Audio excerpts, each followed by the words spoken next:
A festive night tonight at Bryant Stadium where the Dreadnaughts look to cap another undefeated regular season. It's been a tough one for Bill Castle and company off the field, but on the field, Lakeland has taken care of business. It's Dreadnaughts hosting the Kathleen Red Devils on the Subway Restaurants Game of the Week.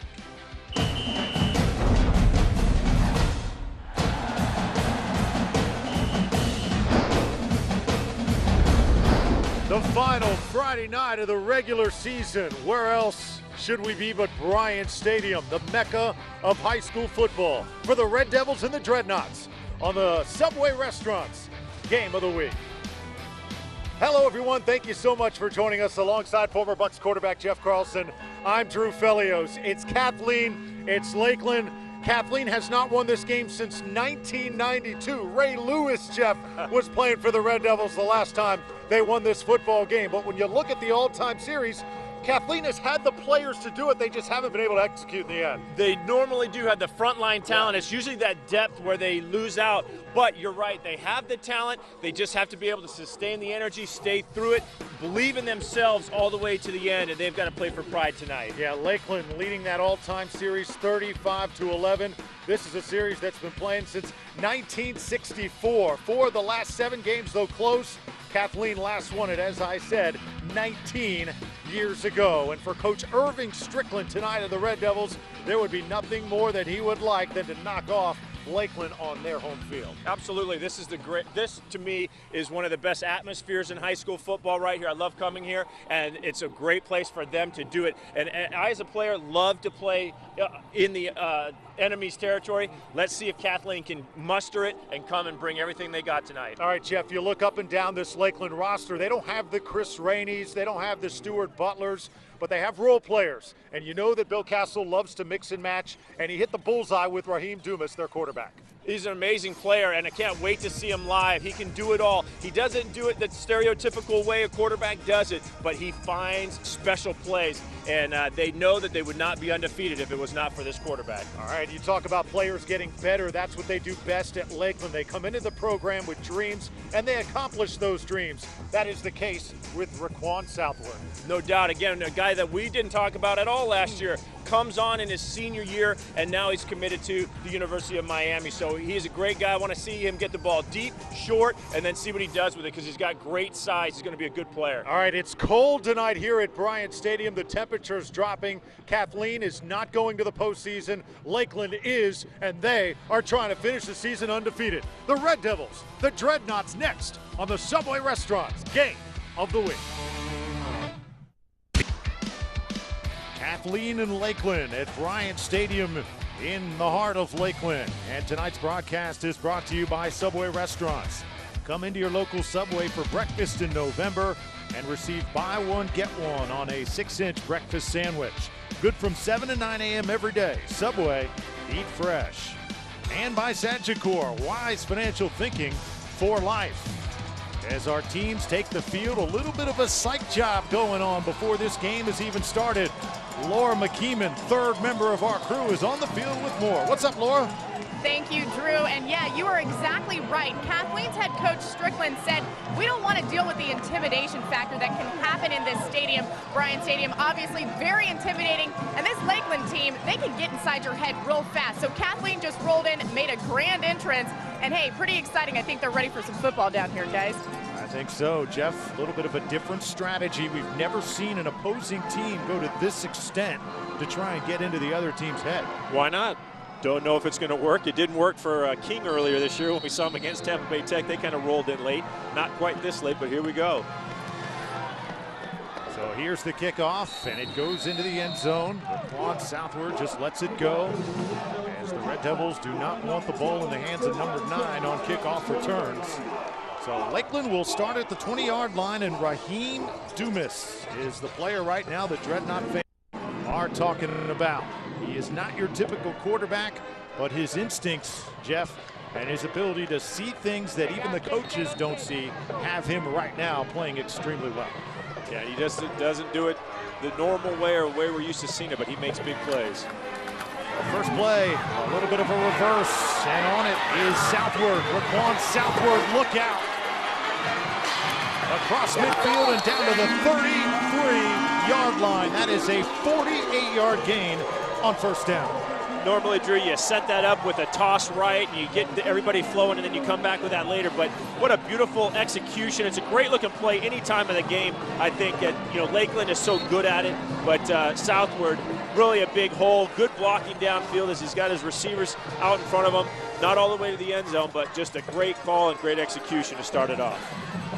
So first down from the 33. And it's the first carry for Taylor Placidus, but he is met right in the hole. DeAndre Foster was right there, number 21, to bring him down. And there is the Lakeland offense. Placidus, not very big, but he gets it done. Forrest Cunningham, also same type of player, great story. Southward, Galashaw and Bacon will be catching the passes tonight, and there's the big boys up front. Evan Goodman has colleges right now all over him. Arizona State is in the lead, where his brother Devin Goodman plays right now.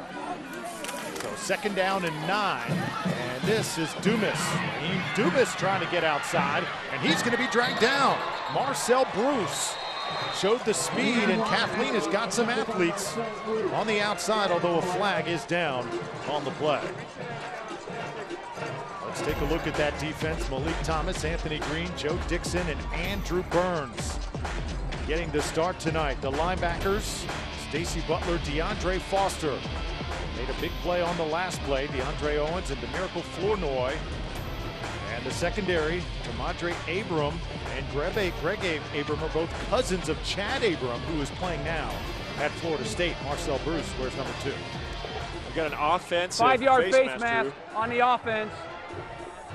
Repeat second down. The only way for that to happen is either the runner actually grab the face mask and push it around.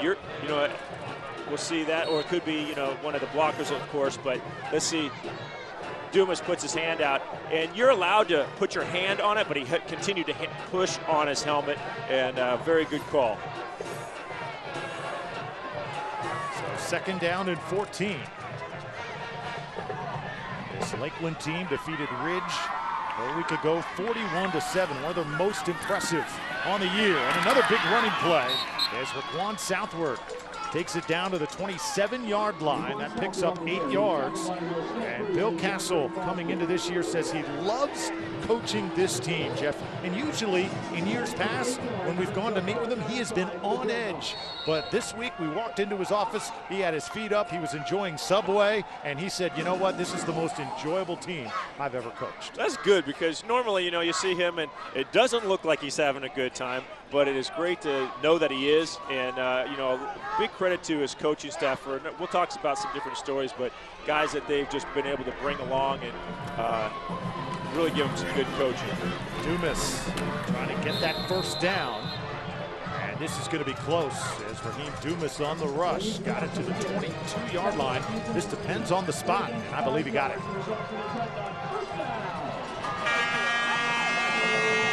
So remember, this Lakeland offense was supposed to be led by Jadrian Clark, the transfer from George Jenkins.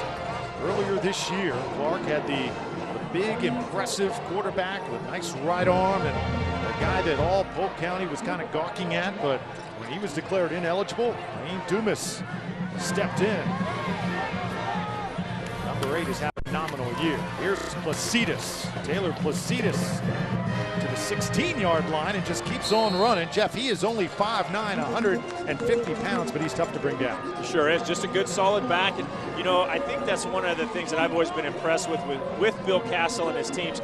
They're not always big and strong, but they're well coached, and they get a lot out of a whole bunch of guys that are 5'8", 5'6", 5'9", and there's one of them right there. But this team isn't full of superstars, Drew, as you mentioned, but they got a lot of guys that fill their role, and they fill it very well, and they got a good chance to take a deep run once again. Second down and 4. Placidus one more time. Left side. Oh, nice tackle at the 15-yard line. And once again, it was Marcel Bruce. He shifted from strong safety to free safety, Jeff, and this is what a free safety should do. The free safety, if he knows commitment, where they commit to going to the line of scrimmage, and that guy is supposed to be a human missile. You can't throw your helmet at a guy anymore, but you're exactly right. You got to come downhill. You see that flow. If they've committed the ball to the run, you come downhill and just fly, and that guy can do it right there. Marcel Bruce, the only returning starter coming into this. Raheem Dumas gets it to the 10, and this looks like it's going to be another Lakeland first down. Needed 4, got 5. I think that combination right Drew is really the key, is having Southward in motion and Dumas. Those two, if you don't respect Southward, then you're going to get outflanked to the outside. And if you do, you're going to spread out big holes for Dumas to bring the ball back in and take it up the middle. So I think that's going to be just a devastating combination going into the playoffs. Yeah, Raquan Southward, as you said in the open, Jeff, we weren't talking about him at all last year. Played sparingly, wasn't even really a starter. But he has shined in 2011 and has a scholarship to Miami. Now on the table, first down and 10. Dumas, big hole. Raheem Dumas, touchdown.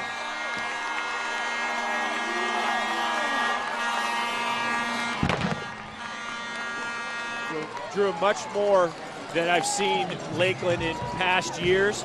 They are open and using that motion to their advantage, and you're going to see gaping holes, I think, maybe all night, but maybe throughout the playoffs, because when you spread a team out like that and you've got good motion, it just causes those kinds of gaping spots. Give the credit to the offensive line, but there's going to be some big holes inside.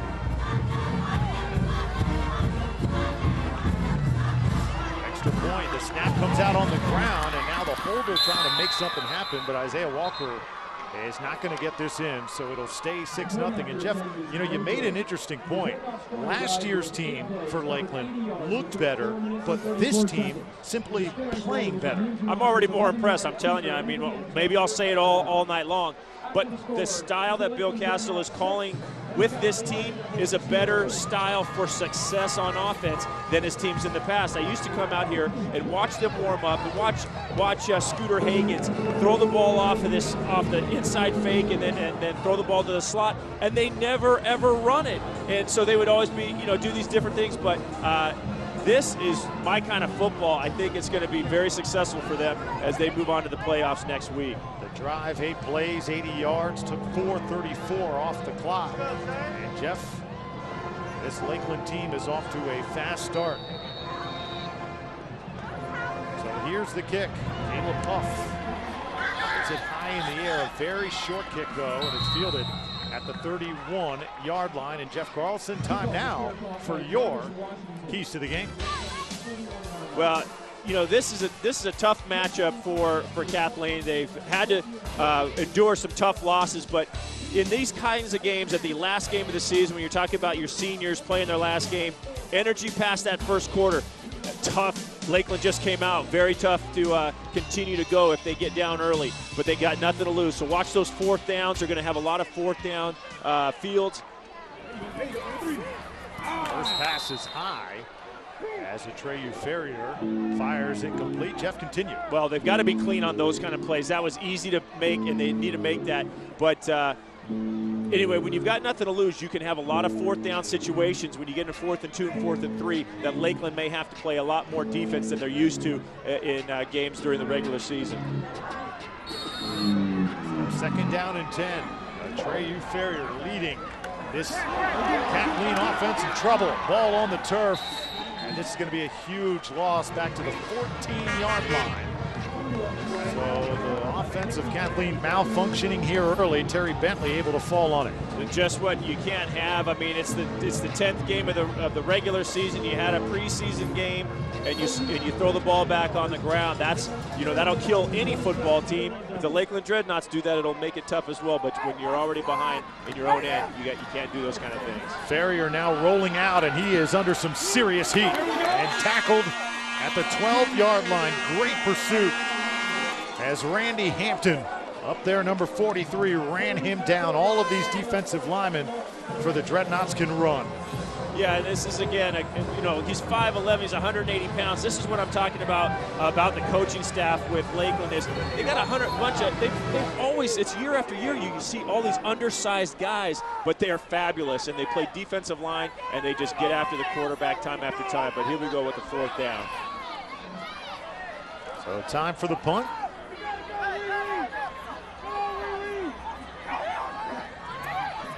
Fernando Rodea. Punting now for Kathleen. Low kick. But it takes a Red Devils bounce and it goes out of bounds near midfield. And a chance for us now to look at the series history. Remember, not since 1992 has Kathleen won this football game. So there you go. Lakeland across the board. But some of those games, 04, 1917, that 06 game was a dogfight. Remember 2007 with TJ Lawrence? Jeff, we did that game. As we're now midway through the first quarter here, and it's 6-0. The Lakeland Dreadnaughts back to Bryant Stadium right after this.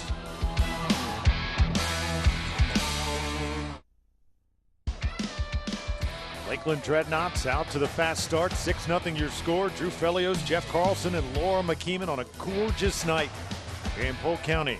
Lakeland perfect all season long. And there is a special spirit in the air here in Dreadnought country. They are ready for the postseason. Bill Castle's team showing that right now. First down from midfield. Taylor Placidis picks up 2 yards as a flag comes down. Let's send it down on the field. Laura McKeeman's got some recruiting news. What's up, Laura?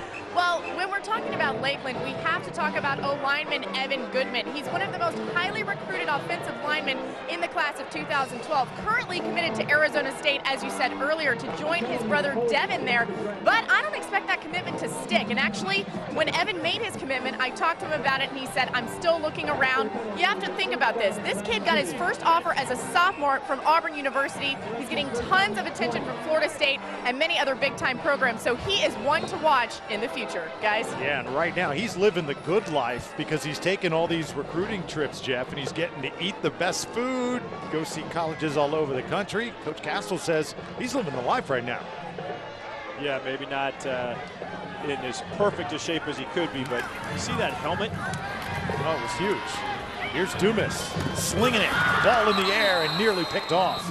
Boy, Marcel Bruce has been all over the place, the only returning starter, as that ball was intended for Ian Bacon, but knocked away.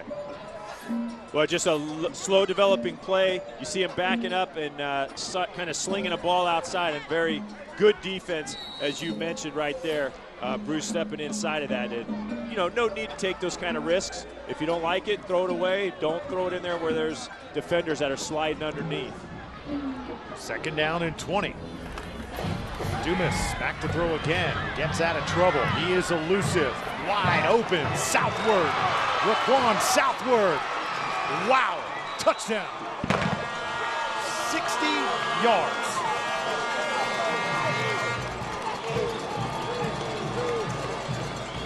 Heck of great protection.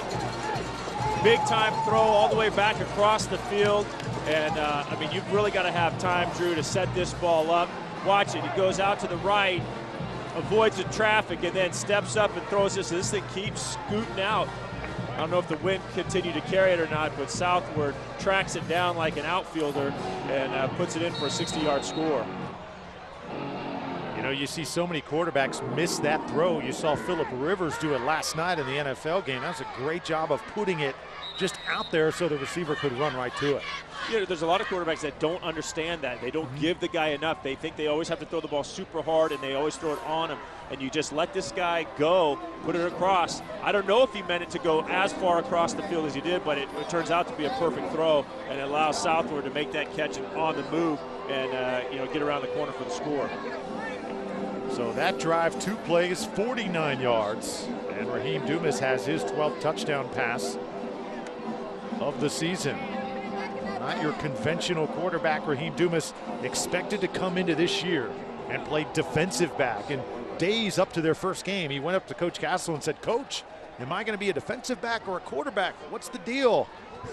Well, he has been the quarterback all season long, and boy, he is not just a guy filling in. He is taking over this role, and he's commanding this offense right now. Yeah, he may be become a real quarterback over time. He still plays cornerback when they need him, and they might need him in the playoffs. But he's developing into some kind of playmaker. And in what all the colleges are running now, he fits into a lot of systems where he may be playing a very high-level football at the next level. Here's Dumas trying to walk in. And Raheem Dumas has the two-point conversion. Slowed up a little bit that time, and Kathleen's defense nearly denied him, but it is 14-0 here at Bryant Stadium. A 2-touchdown lead for the Dreadnaughts. And when you look at Lakeland, skill player-wise, Jeff, they don't return anybody from 2010. This is a completely new bunch when you look at the starters and who is on the field. All those names, Tim Evans, Stuart Butler, Javaris McCroy, Teddy Wright, those guys are yesterday. The new guys have come in this year. Usually when you have a rebuilding job like that, you're not 9-0. Well, again, I'll just say it for the 14th time already. Give Bill Castle and his whole staff credit, because exactly right. I was looking at this list, Drew, and I'm like, who? Wait, what? What about? Oh, they've moved on. And you just have to credit coaches that help develop these guys. It's hard work and determination by the players, but they get the good fundamentals and techniques from the coaches as well. This one taken near the 14. Kathleen trying to put together a return here. And finally, Javon Harrison making some noise for the Red Devils. Kathleen's offense needs to put together a solid drive right here. They need Terry Bentley to play well tonight. He is their most experienced player offensively. A 3-year starter. Harrison, Washington, Johnson, and Black are the wide receivers. And there's the big boys up front. Jadarius Lyons, the center. Jerry Green, number 53, lines up at right guard. So first down and 10. And in trouble once again is Ferrier.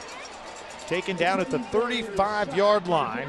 And right there was Jalen Stevenson, the defensive lineman. Jeff, right now, that was his 16th sack on the year. The team record for sacks is 16.5. So Lakeland football could have an all-time sack leader before this night is over. Movement early. That'll go against the Red Devils again. Another mistake. And I'll tell you this, if the Red Devils continue to play, repeat, second down. I'm talking styles, Drew. I've been complimenting Lakeland's style. I'm going to say this, Kathleen's style right now is going to cause them to allow Lakeland to have a sack leader, because they're playing 4 wide receiver offense. When you do that, you allow, well, first of all, Lakeland's got 4 down linemen that can get after the quarterback, and unless you're going to hold people in and block, that quarterback's going to be under so much pressure all night long just from the front 4 guys, they won't be able to get it done. Ferrier, nice throw. Got it in there. Kerwin Harrison with the reception. And the Red Devils have their first down of the game, down to the 45-yard line. And a great throw and catch to Harrison, inches, millimeters away, if you will, from being an interception, but he does make a good throw, and they're going to have to move the quarterback. This is a good play call for Kathleen. Move the quarterback out of the way, let him find some guys, and that usually gives the receivers more space as well. That was a gain of 25 yards. Now to the ground. And it was number 9, Terry Bentley, on the carry. This Lakeland defense, boy, they are ferocious as always. Once again, Stevenson, 16 sacks on the year.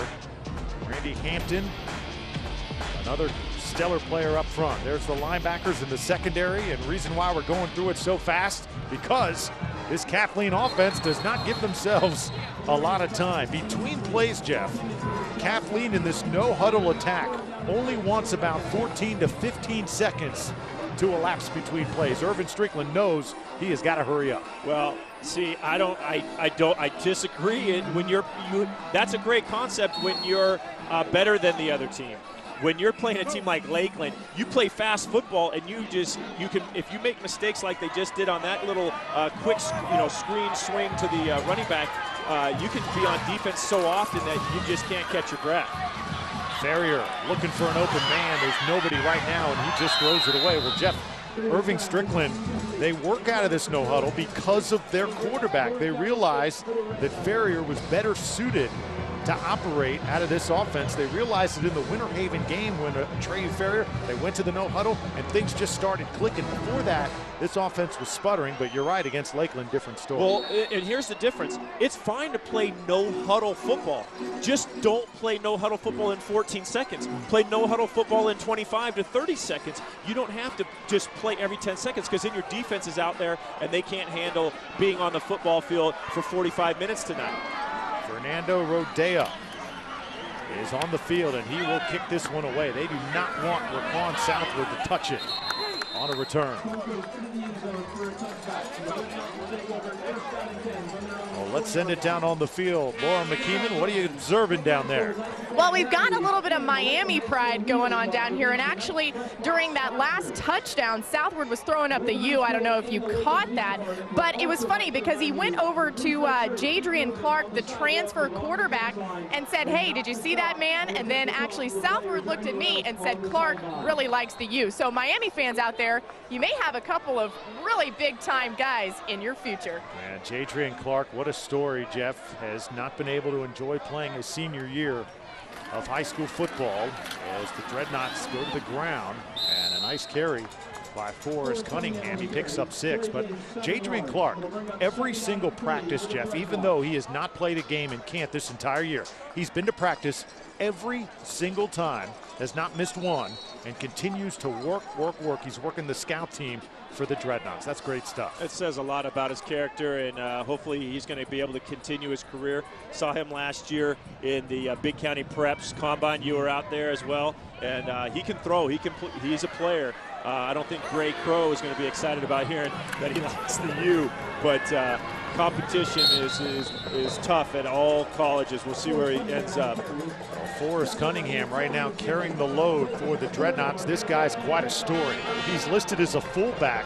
Jeff, he won the Super Knot competition.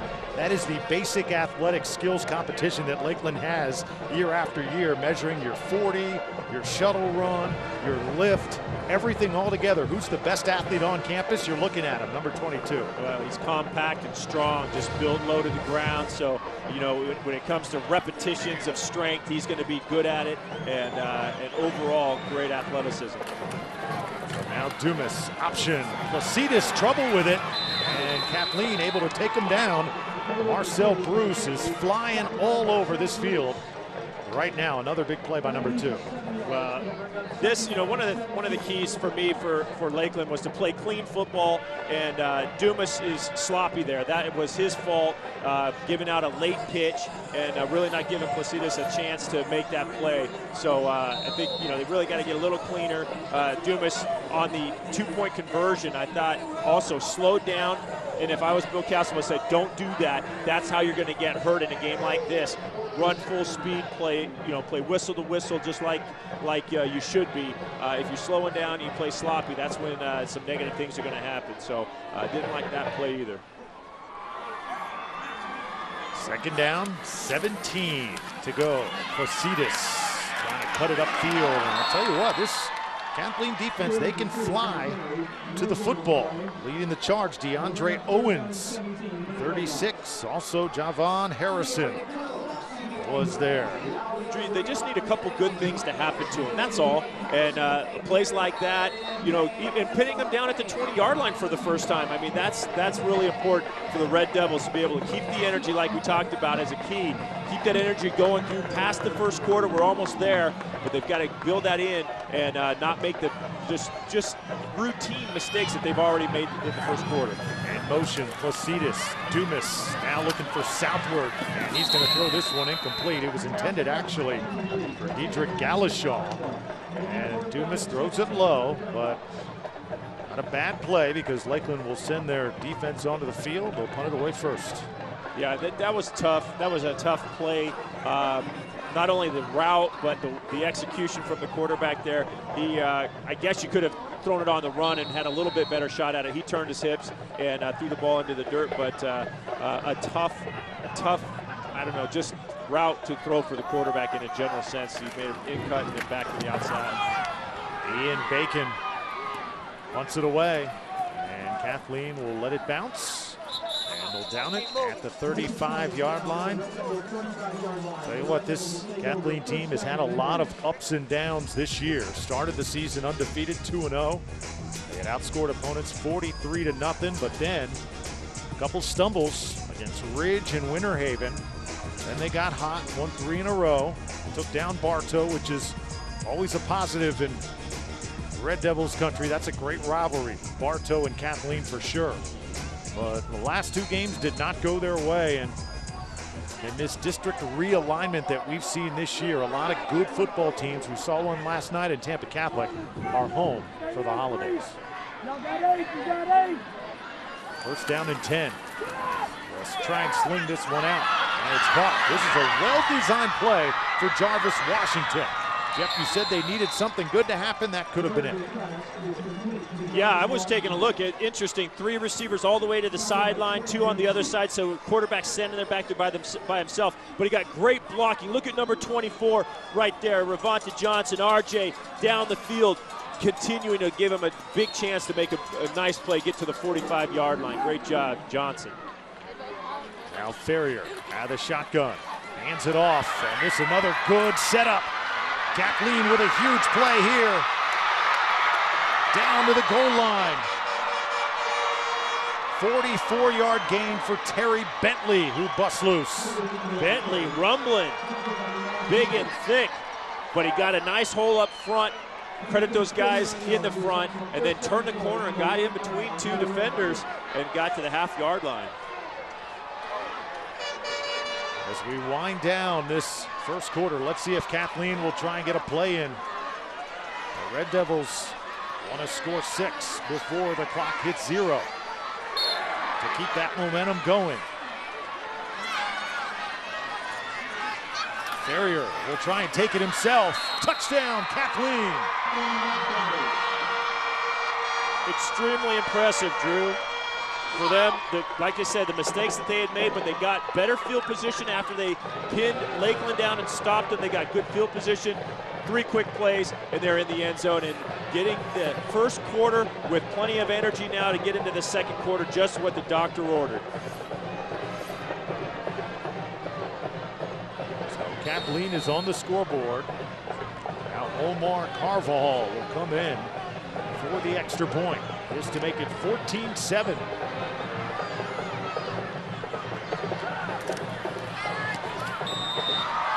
And we have ourselves a football game. So Kathleen cuts that Lakeland lead in half after a 3-play drive, 64 yards, which leads to the Ferrier touchdown. Headed to the second quarter on the Subway Restaurants Game of the Week. So Kathleen with some newfound confidence here, 14-7 at Bryant Stadium as we begin quarter number 2. Junior Mana to kick it off for the Red Devils. And it's fielded at the 4-yard line. As Southward gets it up to the 22. So Lakeland trying to stay unbeaten and once again move up in our Bright Owl Sports Network poll. Lakeland's been in the top 5 most of the year. Armwood, number 1 all year long. Manatee Plant with Lakeland right there. Pasco, ranked 5. I like Countryside maybe one step further. And Jesuit finishes their season 9-1. Palmetto, Winter Haven, and Hillsborough in that top 10. So the Dreadnaughts back to work. Taylor Placidus picks up 5. He was hit hard as he got it across the 25-yard line by DeAndre Foster. Placidus is a runner that doesn't get hit hard a lot because he's a good shifty little back, so took a pretty good one there, but normally he's a guy that can find his spaces and not take that big hit.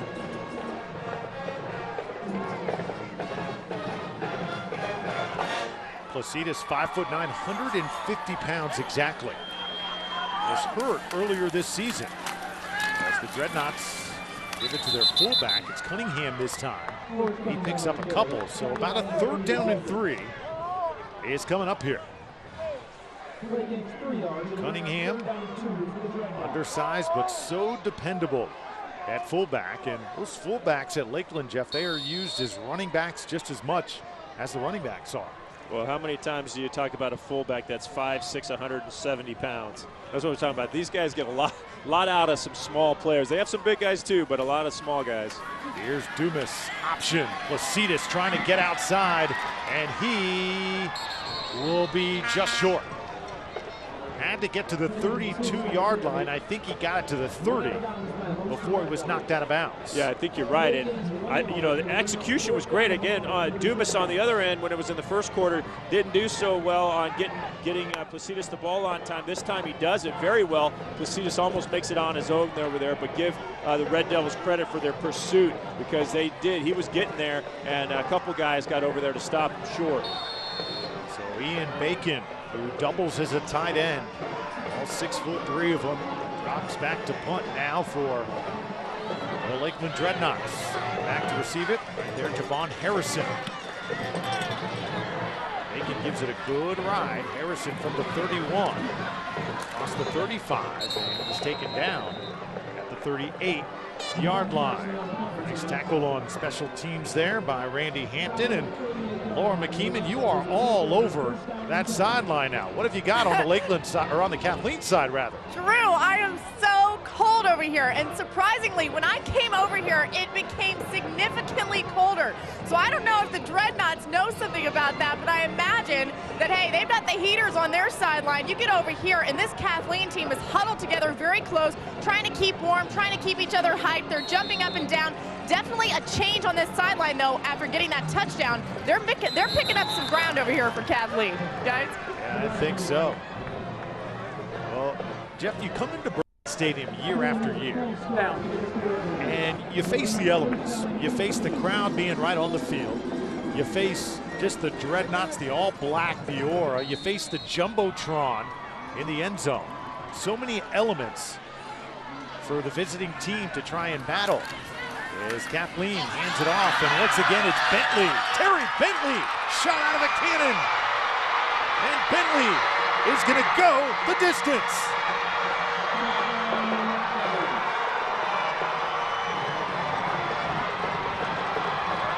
What a change of events, Drew, from the first quarter and how easy the Dreadnaughts made it look. And I was thinking to myself, oh gosh, what are we going to talk about in the third and fourth quarter of this football game? But Terry Bentley, he's been getting some good blocking up front, but he is doing it on his own as well. This time he strides all the way out and finishes the deal, and they're just about ready to tie this thing up. Omar Carvajal to make this a tie football game.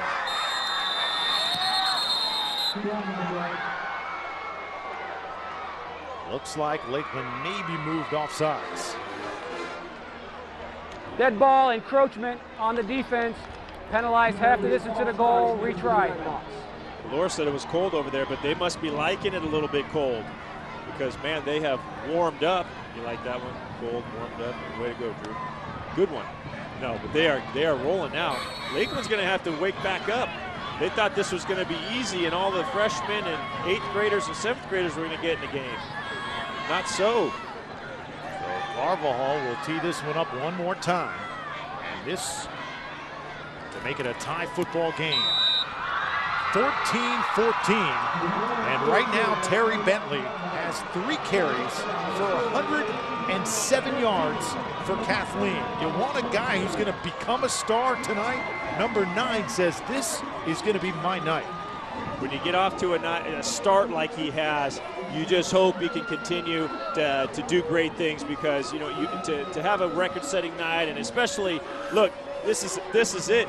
Late in his, this is his senior year, and to start a night like this, you just hope he can continue to do good things for the rest of the night. And I'm sure every Red Devil fan out there wishes he could do the same thing. So Coach Strickland preaching to his Red Devils, guys, destiny is all up to you. We have absolutely nothing to lose, no postseason. And you can turn around this rivalry on Friday night. It is in your hands, and we can still define our season with a win here at Bryant Stadium. And this Red Devils team has definitely woken up. So we'll kick to Raquan Southward. Here's Southwood. And get to the 20. Well covered, though, by these Red Devils. As Laquan gets out at the 21-yard line. And Lakeland's offense now is got to wake up. Well, they got away from what they did in the first 2 drives. They have not shown the speed sweep with the wide receiver. Southwood's got some good moves, wasn't that? That was a good way to get around the corner, and it did a nice job keeping a guy away from his knees and ankles. But they started off so well because they spread Kathleen out. Now they've played into their hands the last couple of series, throwing the ball too much in putting their quarterback out in places where he's not comfortable, but they need to move back into the things that they were doing in those first 2 drives, spread them out, and they'll get back to some success. Southward dragged down. Again, well played. Anthony Green in pursuit. 3 carries and 60 yards for Laquan Southward.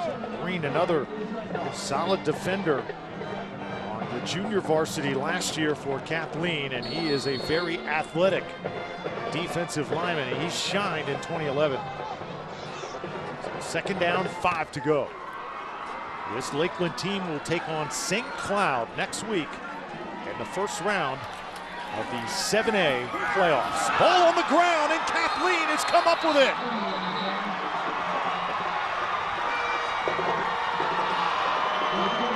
They're giving the Red Devils something to cheer about, that's for sure.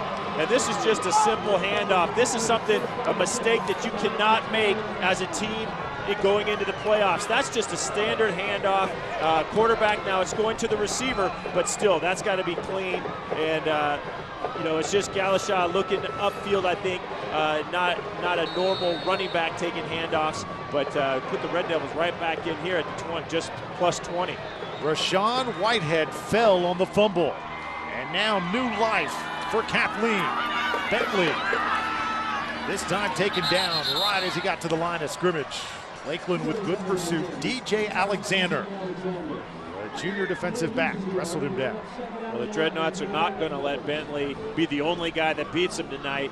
So the Red Devils are going to have to come up with their own misdirection as well. They toss the ball around the right end. Bentley goes the distance. But they're going to have to use that misdirection, and the quarterback Ferrier is going to have to come out and make some big plays. He's had a couple good ones. He's going to have to be consistent for the rest of the night. They mark it as a loss of 1. 2nd down. And now ball on the ground for the Red Devils. Ferrier able to pick it up and fires now out of bounds. As coming after him was Trey Threat, number 40, in hot pursuit. And 3rd down now. A good job by Ferrier to just look to play another down. Yeah, I like what Ferrier can do. He's got good athleticism. I like the way he moves around. They've set it up. They've got a single receiver to one side and just tons of green grass to run a good slant underneath. Now they got a linebacker under there, but I think they have some opportunities to throw the ball in there. So on 3rd down, Ferrier. Here comes the heat. Gets out of it. Ferrier dragged down, loses another yard. And Lakeland's defense with Jalen Stevenson leading the way. I'll tell you what, if that's credited as another sack, if that's a loss, that's a sack. And Stevenson is now the all-time sack leader at Lakeland High School. That would give him 17 on the year, breaking Chauncey Clark's record. Clark, a star in 1999 for Lakeland High School. Won a state title on that Dreadnaughts team. Putting a team record, Drew, on this club is really something to say. 40-yard field goal for junior Mata. The kick is up, and it is no good. Just missed. But plenty of leg going into the wind. I was thinking, you know what, even though it's 4th and 11, this may be 4-down territory because it's into a stiff wind, and he just punched that through just a little bit off. So Lakeland dodges a bullet there. They commit the turnover, but Kathleen unable to cash in points, and those are the opportunities when you're the visiting team coming into this stadium you got to take advantage of. You are right about that, Drew, but they do put them at the 20-yard line, and the time they did this in the first quarter, they stopped them, got the ball back with their best field position, and Bentley answered quickly with that first touchdown of the game for the Red Devils. 1st down. And off right up the gut. And once again, it was Cunningham. He was taken down by Malik Thomas.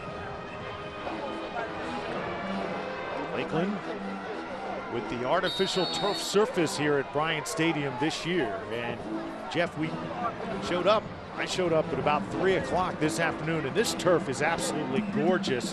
One thing, it shows no signs of wear and tear whatsoever. It looks like it was just installed yesterday.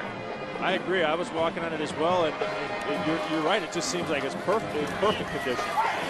Dumas taken down. Kathleen starting to dig in defensively. Anthony Green making the play that time. Jeff, this artificial surface, it was paid for by the Lakeland Regional Medical Center.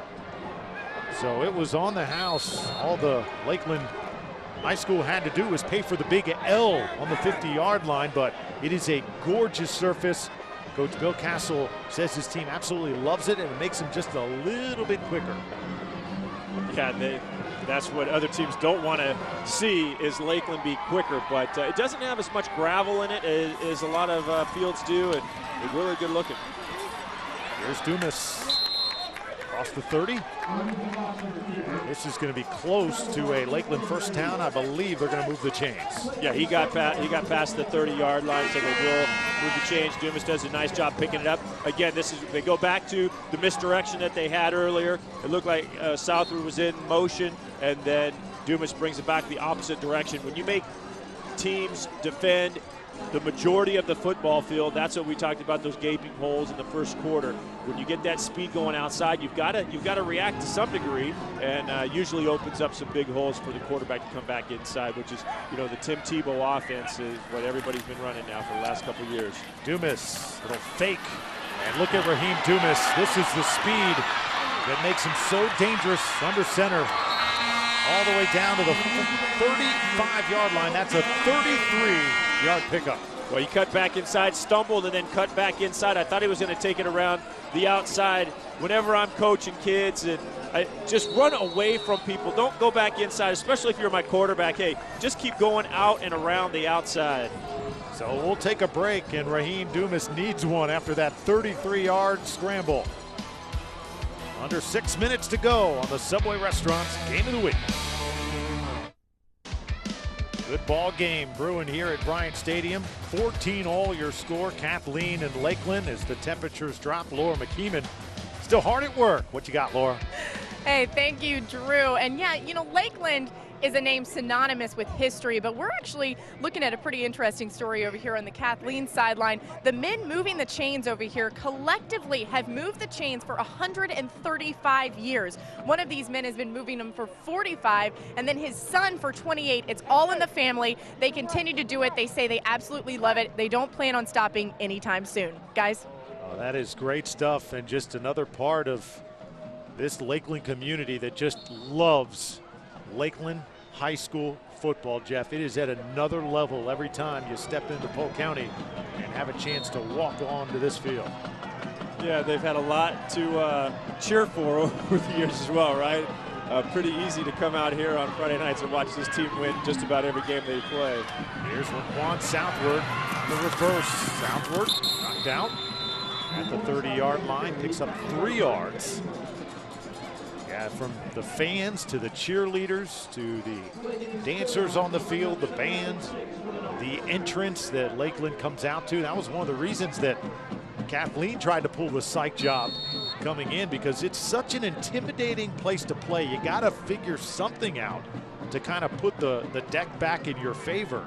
And Kathleen decided, hey, we're going to show up just before the kickoff, and I don't think it worked. No, but it didn't work. But Kathleen has definitely regained their footing. I think it only made the Dreadnaughts mad. You don't want that. Dumas, well, just short. Had a man out there, Placidus, running free at the 22. Just could not hit him. Yeah, wide open. He's just got to take his time and make that throw. He didn't have pressure in his face, and Placidus was wide open, so he's got to take the time, give it a little bit more air so it doesn't have to be a perfect throw, and just give Placidus a chance to catch that ball, turn the corner, and score a touchdown. You look at this program with Dumas, and especially the running backs, Jeff, we were talking about before the break, Taylor Placidus and Forrest Cunningham.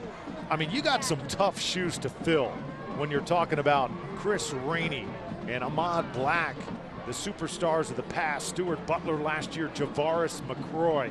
I mean, a lot of times, I mean, there could be players that never are what those guys were ever again here in a program. That's how good those players were. These kids, though, aren't worried about that. It's all about the team, and that's why they're 9-0. It's not about the superstars. Well, it's not always easy to convince a group of players about that, especially with the way just the world is today about, you know, pointing at your own back and saying, you know, it's me, to get a team to play together. But when you collectively play well, the individuals will still get the interest level and all that attention. It'll come, but better to do it as a team. And I'll tell you what, it feels better when you do it as a team, to have your friends around you and have success. They're down 6. Oh, nice fake. Wide open for the Dreadnaughts is Ian Bacon. And Bacon is shaking and baking down to the 6-yard line. Big play. Yeah, wide open. And, you know, again, when you're playing defense against a team that's multifaceted like the Lakeland Dreadnaughts are, you got to play that front side move too, and every once in a while you get caught on the misdirection. This time Bacon out there just waiting for the ball. Dumas gets it on him and gives him a chance to make some positive yards.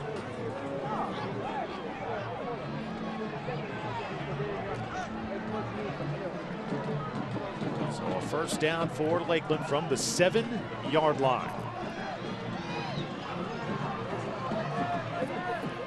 On southward, spreads out wide. Dumas now tries to take it around the edge, and a clear path to the end zone. Raheem Dumas with a little showmanship at the end of the play. Penalty back in the middle of the football field. I don't think it has to do with the way he celebrated his way into the end zone. I don't think you're allowed to really do that anymore in high school football. And this one's coming back. So a hold will negate the touchdown, wipe it off the board. Holding on the offense. 10-yard penalty from the spot of the foul. Repeat first down. Then Dumas got to go a long way. He ran all the way to the far corner, scored. Then he's got to come all the way back to the other side of the field to get the play call from Coach Castle. And now he'll run back to the middle of the field and then run the play. That was a nice setup.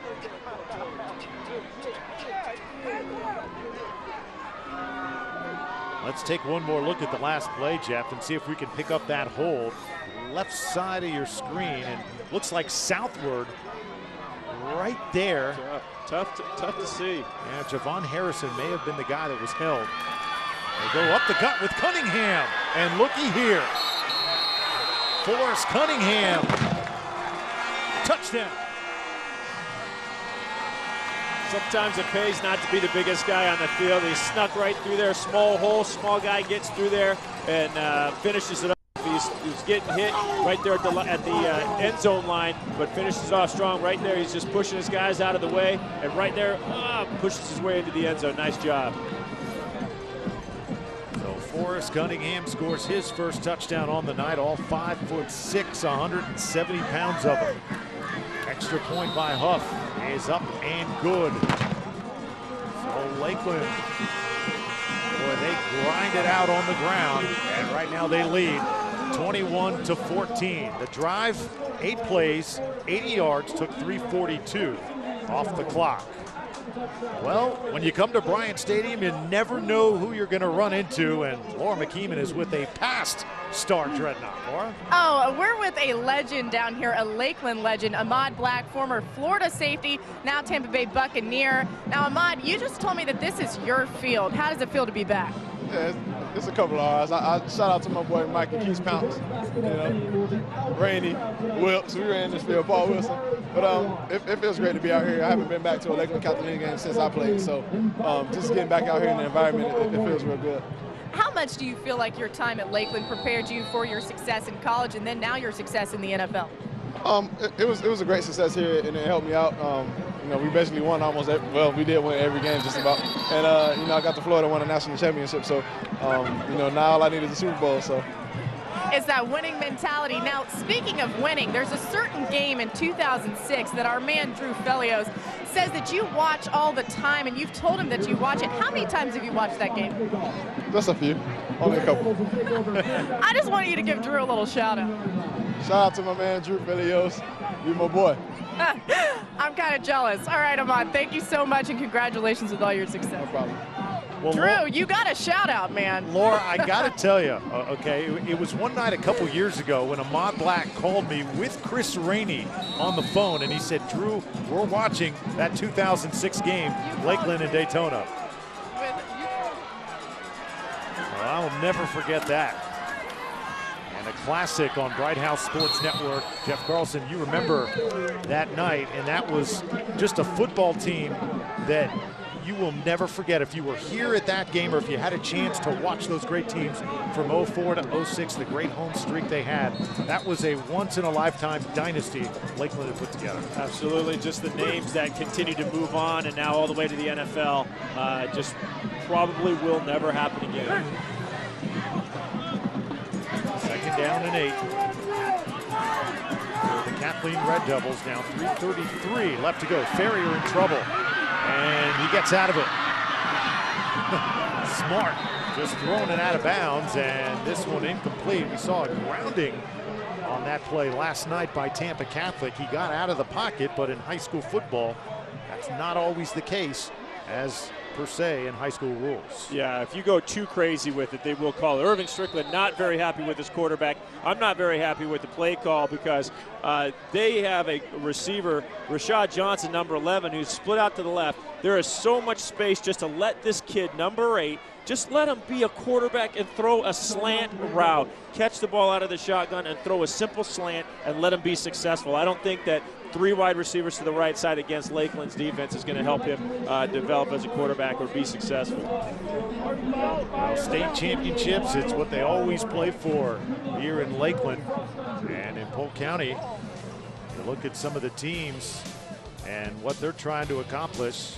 Lakeland's last title, 2006, and that's the last title for any Polk County team. Winter Haven still playing for one. Charlie Tate, one day you got to think they're going to at least get close. Lake Wales has never won. Fort Meade won back in 04. They had a great dynasty. And Victory Christian in Class 2A. Victory Christian won back in 2005 with head coach Dedrick Dodge. Got back to the state title game in 2006.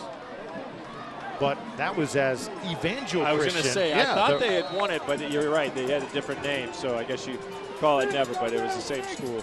Yeah, that was a tricky one by my producer, Chris McCulley. Evangel Christian won. Victory Christian has not yet. His ball on the ground, the sack made. Right now, these Dreadnaughts are coming hard. And once again, Randy Hampton, number 43, was right there. Yep, Ferrier's going to have to make that decision and get rid of it because they are going to be coming. They're going to be making the hits, and this time they get the ball loose, and we're going to see this side-winding punter, see if he can get something where he not get a return one more time.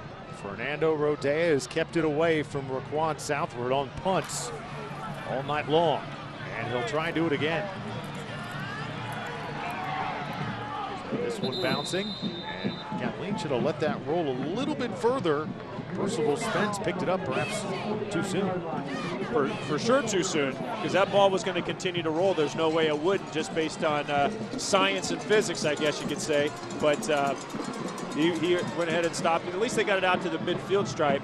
But not a good series for Kathleen on offense. They got to simplify, get back to basics, and I guess Bentley's got to carry the ball a few more times. They want to get back in the end zone. Well, this is the 7th possession for Lakeland this half. Dreadnaughts able to possess the football and control it. They'll toss it up for Southward. A little bit too strong. See Southward run. That ball come, it kind of reminds you of Javaris McCroy. Southward perhaps not quite as swift as McCroy was, but he's a bigger target and a little bit more physical. McCroy really had good foot turnover. He really turned his feet over. And Southward's plenty fast. These guys practice that a lot. I think they should probably do it more often. But Dumas just a little bit long on that particular play. But watching them warm up and get going, Dumas can make that throw on a regular basis whenever they need it. And because they've got so many other weapons inside, the defenses really can't double cover that and put a cover 2 outside too often against it. So it's going to be a one-on-one. They can probably have it whenever they want it. Second down now, 10. Nicely designed play. Dedrick Galashaw picks up 2 yards. So Kathleen continuing to hang in there. DeAndre Owens making the stop. They'll run that again later, and I think they'll just go ahead and let Dumas keep the ball off of that, because you see all this misdirection coming, and they just fake it and let Dumas, who had that, what was it, a 33-yard run just a little while ago, let him keep it again and take it around the outside. Third down 8. If you're just joining us, Lakeland went up 14-0. Kathleen responded, tied the game at 14. The Dreadnaughts a touchdown on their last possession, make it a 7-point game as Dumas now calls a timeout. And this will give us a chance to look back, talking about all the great Lakeland teams of the past. How about taking on Kathleen in 2004 and a young running back we discovered by the name of Chris Rainey. He's probably been my favorite running back of all the years that we've been together, Drew. Just as something special, finishing up his senior year at the University of Florida. But gosh almighty, he could just run through people around him and just made so many unbelievable plays. Well, Lakeland holds on. They win 19-17. Kathleen, Antoine McCroy leading them at quarterback that night. And in the secondary for Kathleen on that night was a young man by the name of Ahmad Black. He was a sophomore at the time, Jeff, and that was before he transferred to Lakeland. Did you know that? I do not remember that, but I do remember that we used to talk about different transfers back and forth a million times. We still are. Third down 8. Dumas trying to shake free.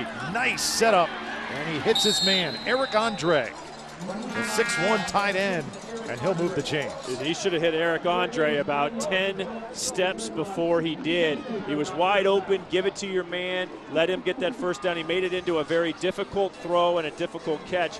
But, you know, Drew, going back to where Lakeland tried to draw Kathleen offside, what I like about what Kathleen did, they backed up their defensive line a full yard. All 4 defensive linemen were back a full yard so that if they jumped, they wouldn't have jumped into the neutral zone. So they didn't. They were disciplined and they didn't jump, but it was I thought a good coaching maneuver to keep them back away from the line of scrimmage. Dumas fires, and it's caught at the 36-yard line. Nice tackle.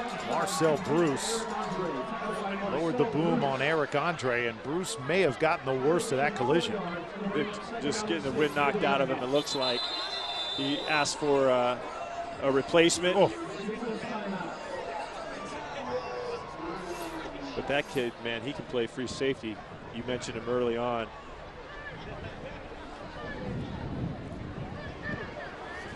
Well, he's, as I said, the only returning starter from that defense last year. 2010, Jeff, was a tough year for Kathleen because they had all the ingredients they thought of a championship team, with Isaac O'Neal at quarterback and Gianni Paul at linebacker, but only went 7-5.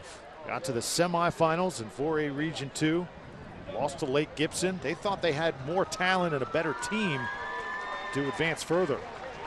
I'll tell you what, Marcel Bruce, the leftover from that 2010 bunch, he can fly.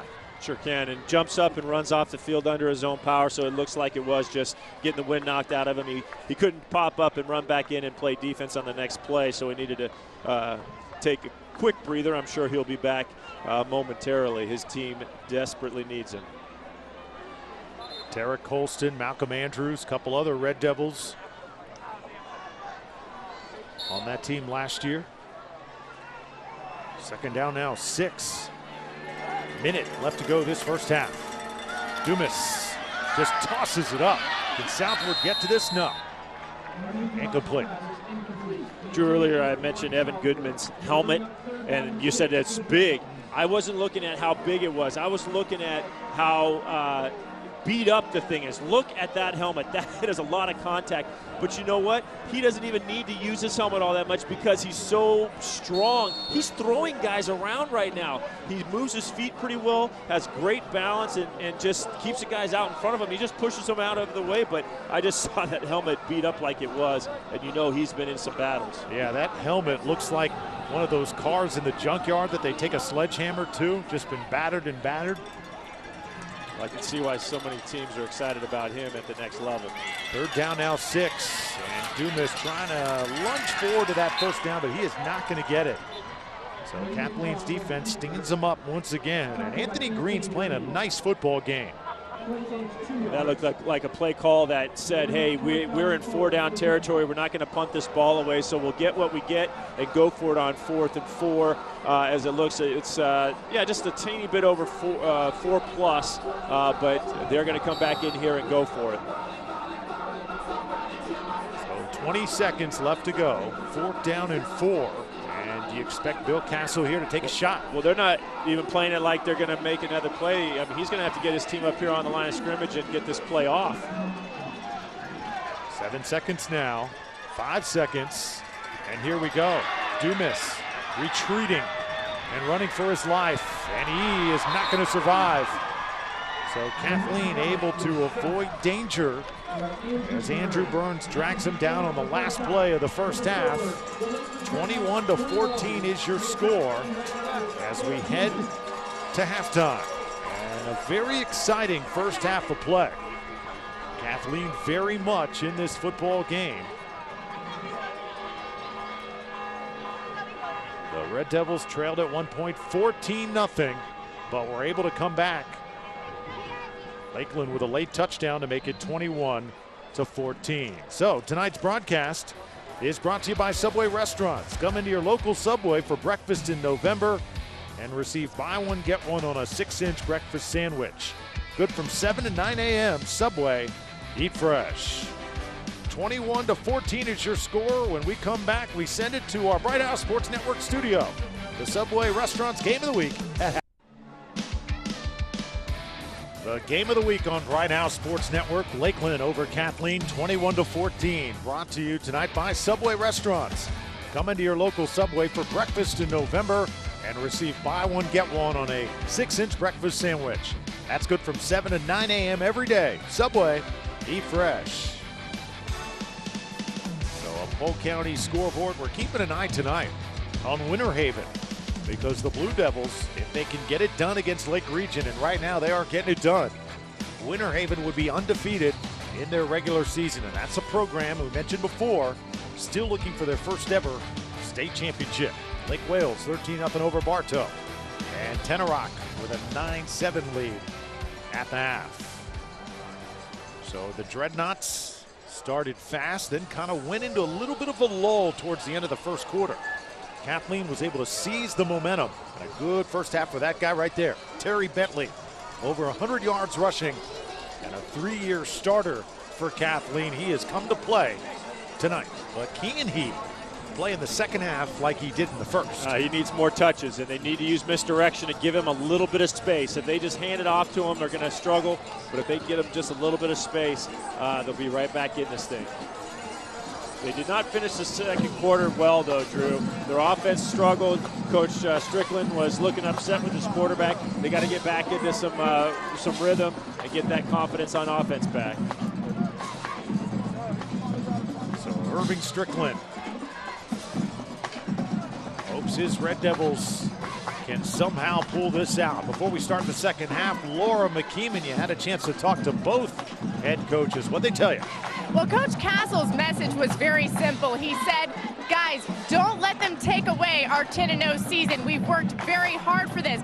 And then over in the Kathleen locker room, the message was, hey, we can beat these guys. Let's just stay the course, keep doing what we're doing. This game is just as close as we wanted it, and it's not out of our reach.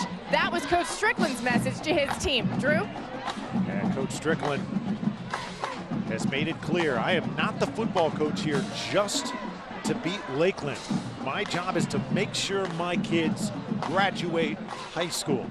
So he sees the bigger picture very well over at Kathleen. But you still want to get the victory at some point. You know, you're the football coach. Winning carries a lot of weight. Well, not all the weight, but a lot of it. That big man with the big K right on the middle of his chest has got it right. He's got his priorities straight. You invest so much of your life on the football field. You want to be successful every single time that you're out there. But there's a bigger world out there, and graduating high school is the first step to success. So knowing that, that's the number one thing, is the biggest. Well, this is a short kick, and it's going to be fair caught at the 36-yard line as Kerwin Harrison makes the grab, and they're going to mark it. Let's see, yeah, near the 36. So Kathleen will have relatively good field position here. And I think the third quarter, Jeff, has been key all season long in every football game we've seen. Kathleen needs to start fast here. Yeah, absolutely. Get that confidence back again. They didn't finish the half well on offense, so they need to get that back. But you know, Drew, looking at that kickoff by Lakeland, they need something better than that to go to a state championship. They don't want to give other teams the ball at the 36-yard line on a regular basis. And Ferrier hands it off on first down, and it's taken for no gain up to the 35-yard line. And that was James McClinton, the first time we've called the running back's name here tonight. Most of the carries have come from Terry Bentley. Also, Ferrier has been calling his own number on quarterback keeps, but there is James McClinton. Now in motion, Rashad Johnson, and movement early.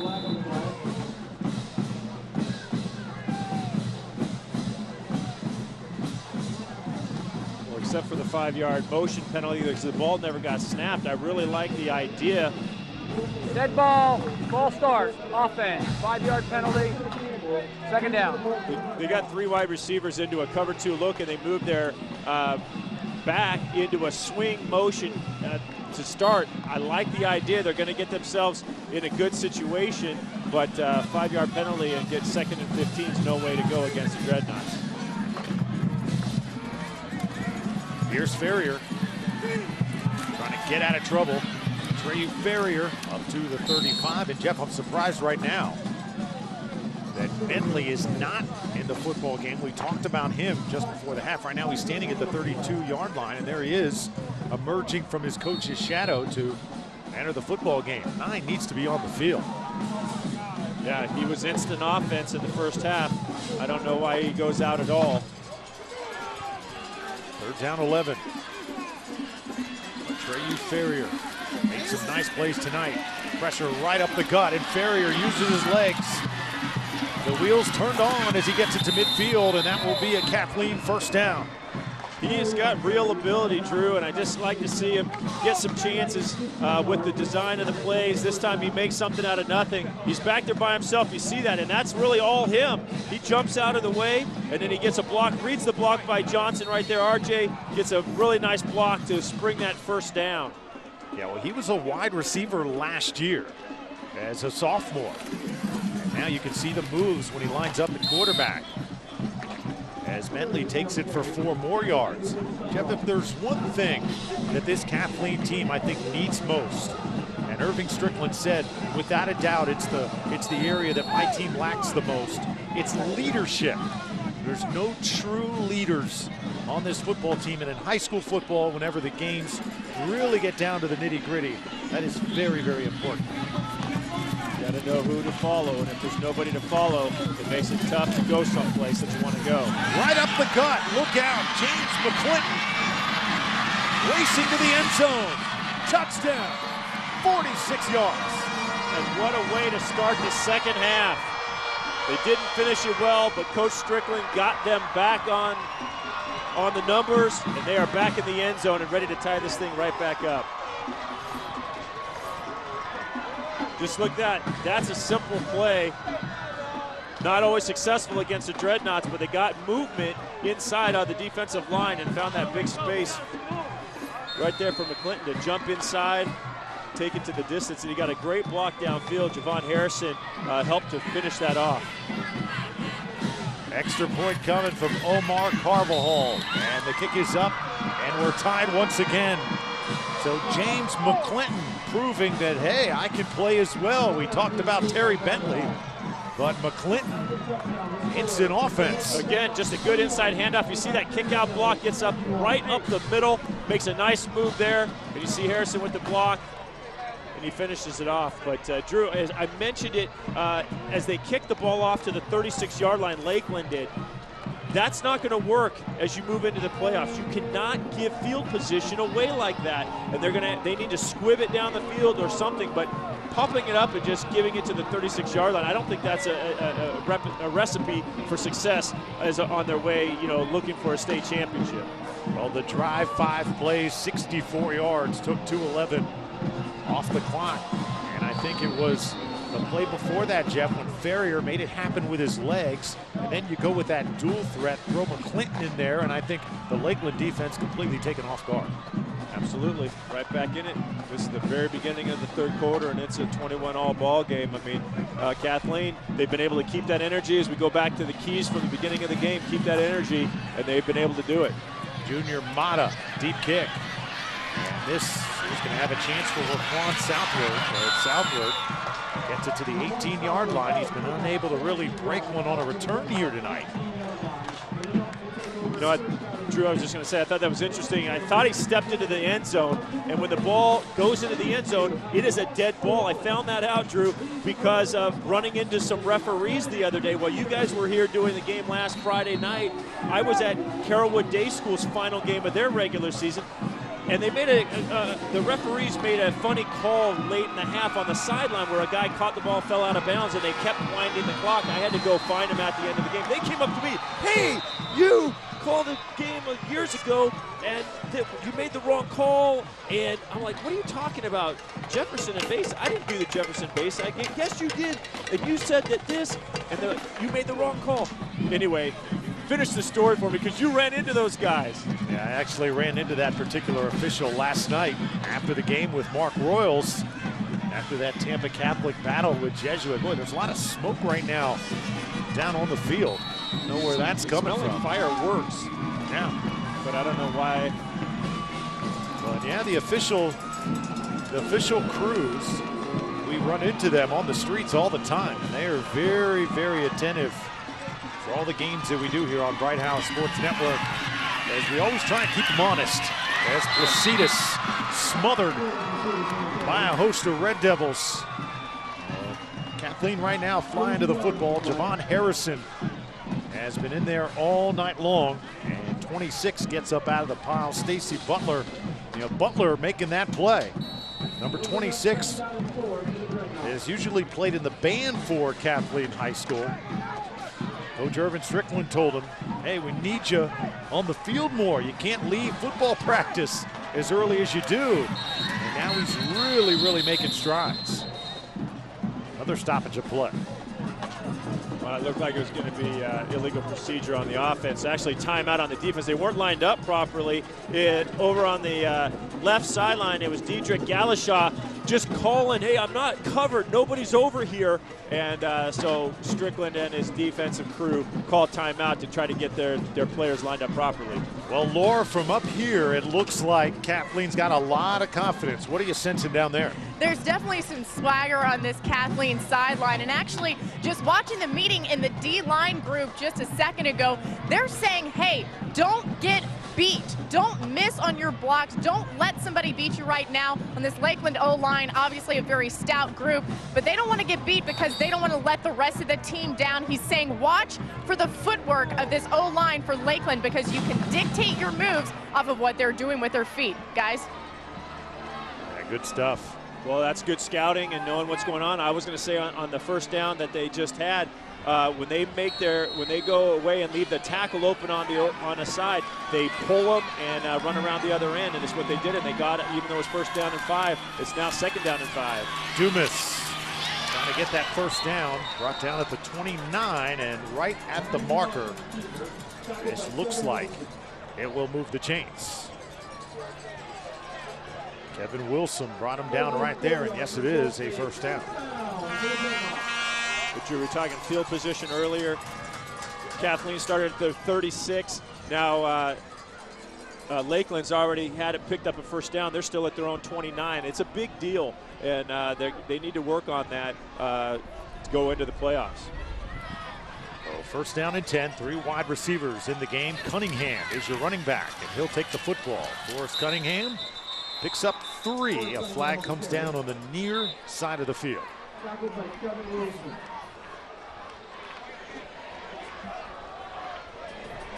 And movement a little bit too early for Lakeland.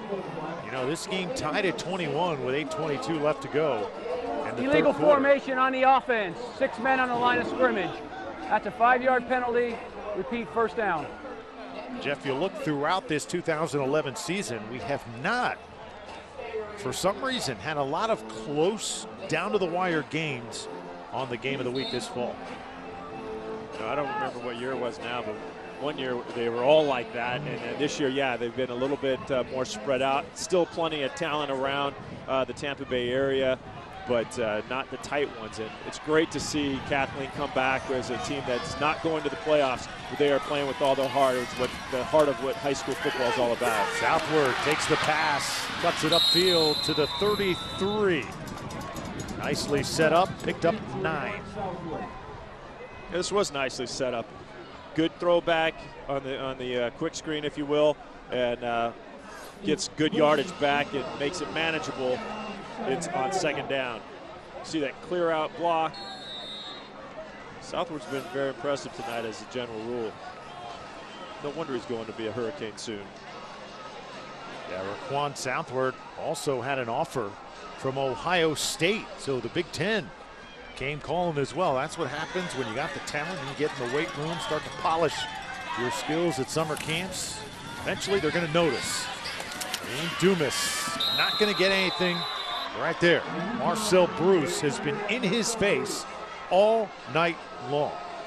Well, I know that Terry Bentley with the touchdown run, the long touchdown run and the long run that set up the first touchdown run, is if Kathleen is able to, you know, win this football game, he's probably going to get a lot of credit for it. But I'll tell you what, Marcel Bruce has been the most impressive player in white for me. He is just a rocket coming up from the secondary and making big plays at the line of scrimmage. Yeah, with Ahmad Black in the house, kind of reminds you of Ahmad back in the day. For Kathleen and Lakeland is Dumas looking downfield. Southward's out there, but this is going to be picked off. What a play by Javon Harrison. Harrison made a big block to key the touchdown run that tied this ball game up, and it goes up perfectly. You're told to go get the ball at its highest point. Watch as he goes up to get this. He times it, goes up and gets it like a basketball player going up to catch an alley-oop dunk. This ball gets thrown up high, gives him enough time to jump for it. Goes up, makes a secure catch, comes down with it, gives them great field position again, right where they started the last touchdown drive. And they'll go for the lead for the first time of the night, Drew. So we are midway through this third quarter, and the drama continues to build here at Bryant Stadium, all tied at 21 on the Subway Restaurants Game of the Week. So after a key interception right now, the headgear is put aside because it is getting serious here at Bryant Stadium, all tied at 21. First down, Kathleen from the 36. Trey Ferrier hands it off, and more speed inserted into the game with Rashad Johnson, picking up 2 yards on the carry. Laura, you were on the Kathleen sideline moments ago. Now, what's happening on that Lakeland sideline? Well, after that Kathleen interception, offensive line coach for Lakeland, John Flath, pulled his O-line aside and said, do you guys want to be that team that loses to Kathleen? Obviously, the sentiment was that they don't want to be that team, and I think they're a little shocked here on the Lakeland sideline. Now, I also spoke to some Lakeland fans who said they are flabbergasted that this game is so close, and they're hoping Lakeland can pull it out. Guys? Yeah, right there, they just pulled one out. A fumble, eventually recovered by T.J. Simmons. It was ripped away near midfield, and it will be a first down for Lakeland. I was just about to say glowing things about this play call and the execution from the quarterback to the receiver, and all of a sudden the defense comes in, rips that ball out. They don't call, yeah, I mean, that's a great call. He had not stopped his forward momentum, rip it out, and now best field position for Lakeland all night at the plus 47-yard line. Leading tackler for Lakeland is Simmons, 98 coming into this game. He just made a huge play right there. And now it's back to Raheem Dumas. But he is way back in his backfield. He has got to get rid of it. And this could be intentional grounding, and the flag comes down. And the right call. The referee looked around, tried to find a number that would have been an eligible receiver, couldn't find anybody, threw the flag. It's absolutely the right call. This is going to be a huge loss for Lakeland.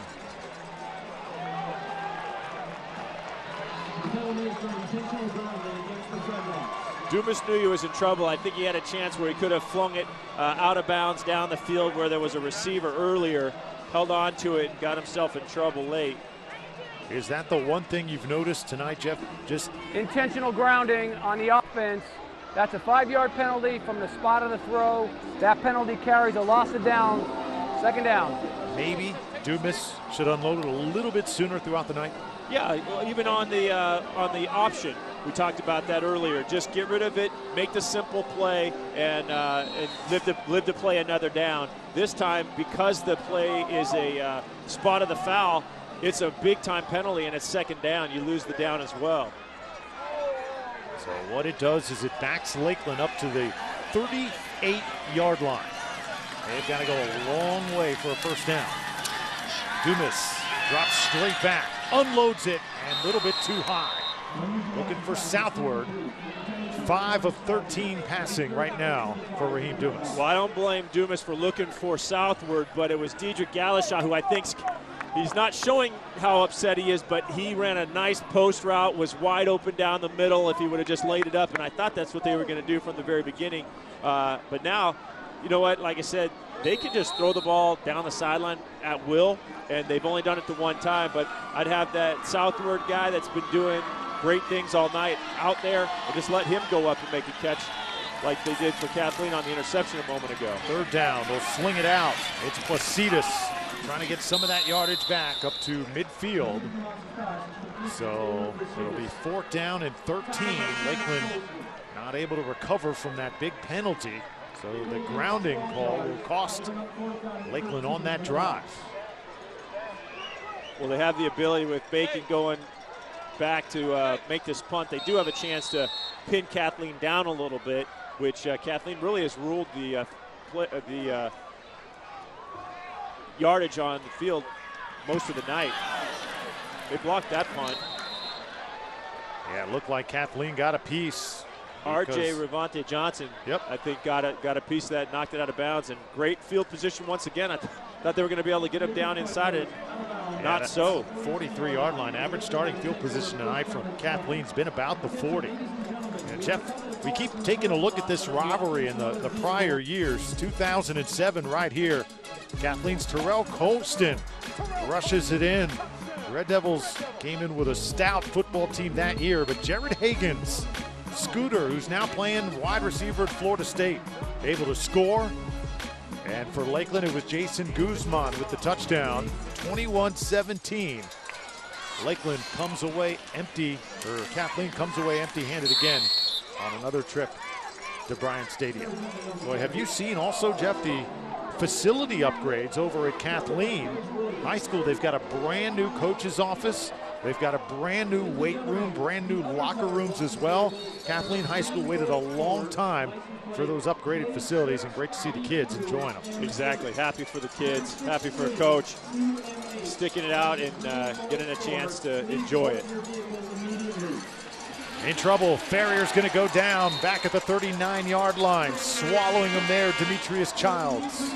Yeah, that wasn't pretty. Childs got in there, but Ferrier, they've had him stay in the pocket quite a bit tonight, and he's been able to survive. But I'll tell you what, those guys up front, they just keep bringing it. So keep Ferrier on the move would be in their best interest. So make it 3rd down 14. This Kathleen team playing like they've got absolutely no pressure here tonight. Ferrier hit hard and dropped at the 32. For the second time, Demetrius Childs makes his presence felt. He has tons of speed, 16 tackles for loss this year, Jeff. Make it 18 now. Well, I'll tell you what, I just don't think in 3rd and 15 with the play action fake in the front, that makes Ferrier wait a while till he can set his feet.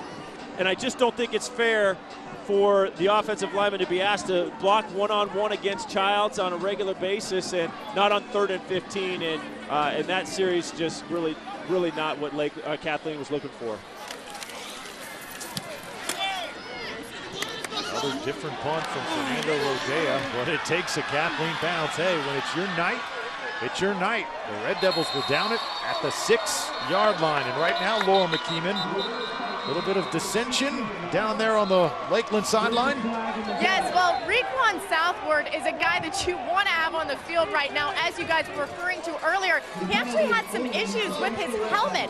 Had to run around the sideline looking for a different helmet to wear. You see him out there right now. He's not wearing a number 9 helmet. He's wearing number 19 because he had to borrow somebody else's. But hey, they'll do whatever they can to get him out of the field, guys.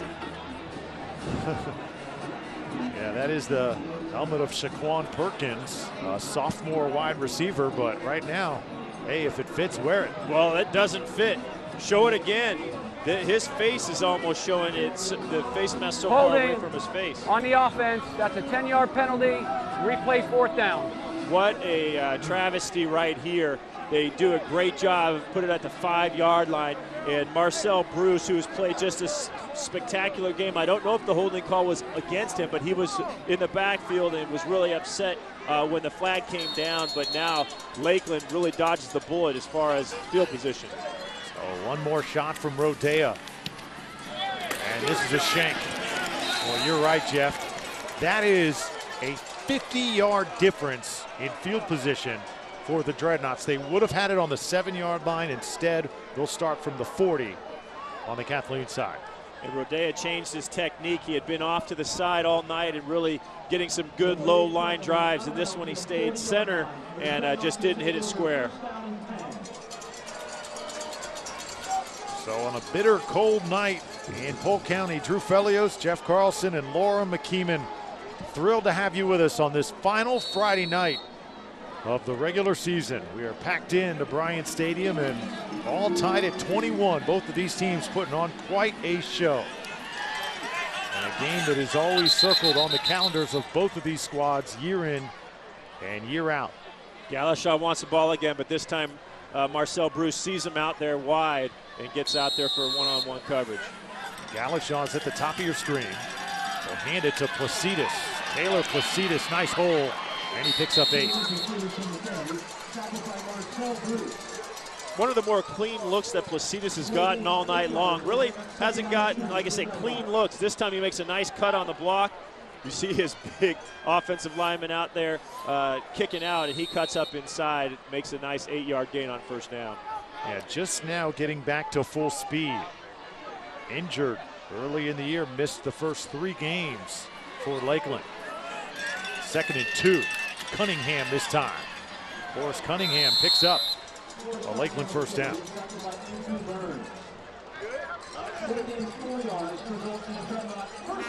Now slow the game down to your speed. Take your time. Don't have to rush. This is where, in years past, I think, too, you start to wear down the Red Devils. You know, they don't have the depth that Lakeland usually does. They normally have just a lot more guys on the roster. Pitch.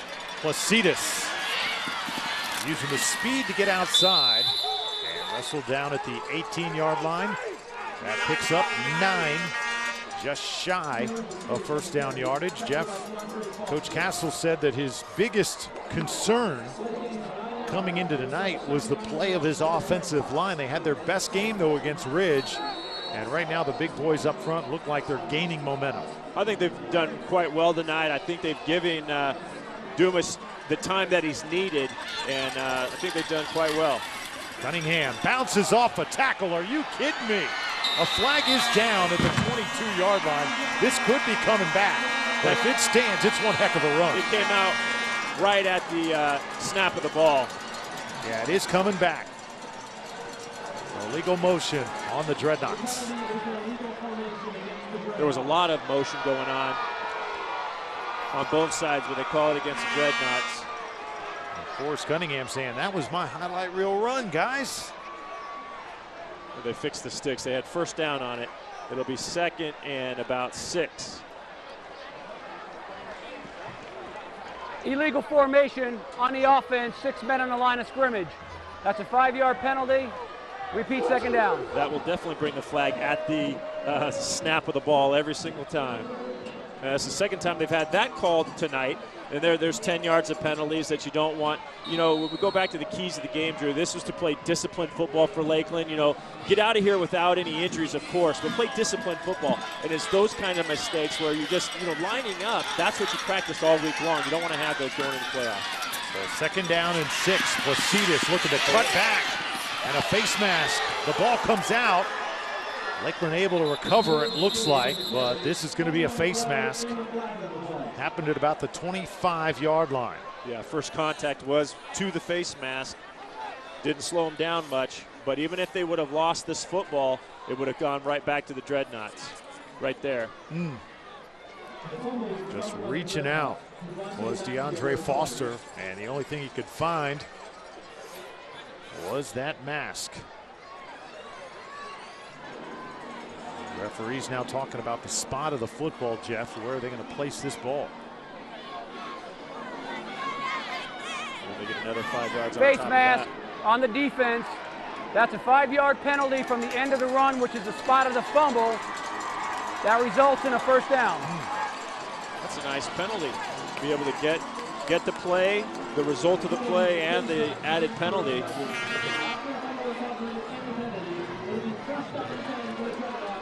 So Placidis and Cunningham, not your conventional Lakeland backfield. Either one over 5'9". Placidis 150 pounds, Cunningham 170 pounds. There's some offensive linemen on these two teams that put those two together and they don't weigh that much. Here's Dumas taking it himself, but tripped up. Well played. Getting there first was Rashawn Whitehead. Whitehead is running all over the field tonight. Jeff, he was a running back for JV last year. Wanted to be a running back on varsity, but Coach Irvin Strickland said, son, you're never going to be a running back at the varsity level. So he says, okay, Coach, I'll show you. I'm going to move to linebacker at the varsity level, and I'm going to shine. And it's great to see him having success. There you go, man. One door closes, go find an opportunity by working hard, getting good at something else. Forrest Cunningham met right up the gut. That is what high school football is all about, isn't it? Finding an opportunity as Tavares Robinson makes that tackle. So Lakeland driving the football as we end this 3rd quarter. But Kathleen not backing down anytime soon. All tied at 21. Bryant Stadium, some testy moments tonight for Dreadnought fans. That's the look at the Red Devil side for Kathleen. Just hanging in there. And Kathleen could not have asked to be in a better spot. Tied at 21 as we begin this 4th quarter. Yeah, giving up the ball in their own territory. But there's still a full quarter of football to play. So, you know, if they can give this up and get back on offense and move the ball again, they're still, you know, right where they want to be, as you said. Lots of movement defensively for the Red Devils. As Dumas goes to the end zone and Placidis cannot reel it in. Maybe getting a late hand on it was Demirical Flournoy. He did. I know. I mean, it was hard to tell from this distance, but I know he disrupted that play. Let's see. He might just get a fingernail on it here late. See that? Just barely did. Great job, Flournoy. Going to get away with potentially only being down 3, maybe still tied. We'll see. So now it's up to the field goal kicker, Caleb Huff. Has about 40 yards of range for Lakeland as Dumas now on the sidelines. And Lakeland will try and get 3 from the left hash. This is a 33-yard field goal.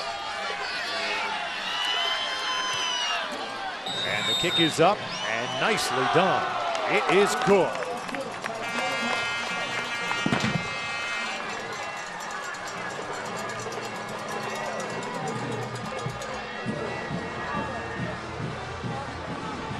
Doesn't have a huge leg, but as long as he goes to the uprights, he's been pretty darn good all year long.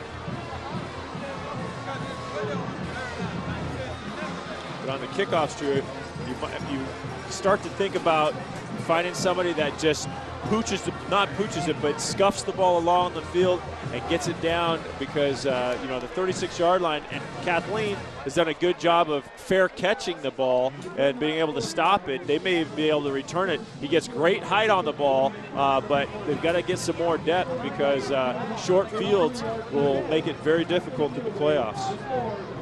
So Caleb Huff will tee this up, and standing back for Kathleen, Rashad Johnson, waiting for a big return. Huff gets a good foot into it. And it'll be Johnson from the 4-yard line. Johnson got some speed up to the 17 before he is stopped right there. You know, we're seeing some great athletes tonight at quarterback for both of these football teams. And, you know, it's not uncommon for teams to take their best athletes and play them at quarterback. Guys that have played other positions, like Alvin Bailey, who's that dual threat for Armwood, really throws a wrench into other teams' defensive plans. Kenny Blanche from Tarpon Springs, Raheem Dumas tonight. How about James Few? He was in the secondary for Plant last year and the year before. And Jamal Roberts also at Zephyr Hills. But Few, it's amazing because he has looked like a natural quarterback this year. Absolutely, threw 4 touchdowns last night, and we'll see him next Friday night in the playoffs. And he was just trying to find a way to get on the field. So fake the handoff, and this well played defensively by Lakeland, as Buzz Williams showing some buzz on that play. Just a sophomore, 6 feet tall, 205 pounds. Gets into the defensive statistical column for Lakeland. Well, good thing he did get into the column, because Bentley was ready to go. So Williams did a nice job stopping that. That was a hair lash away from getting a big gain. Quick throw, and incomplete. Hit the turf. Harrison the intended target, but Atreyu Ferrier just threw it a little bit low. Oh, Ferrier just thought he was going to have to move in the pocket, and he didn't, so his feet were basically backwards and just didn't have enough to get on the ball and get it out to the receiver. 3rd and long. Crowd comes alive at Bryant Stadium. They want some defense. Ferrier will roll right, and he's got some room on that right side.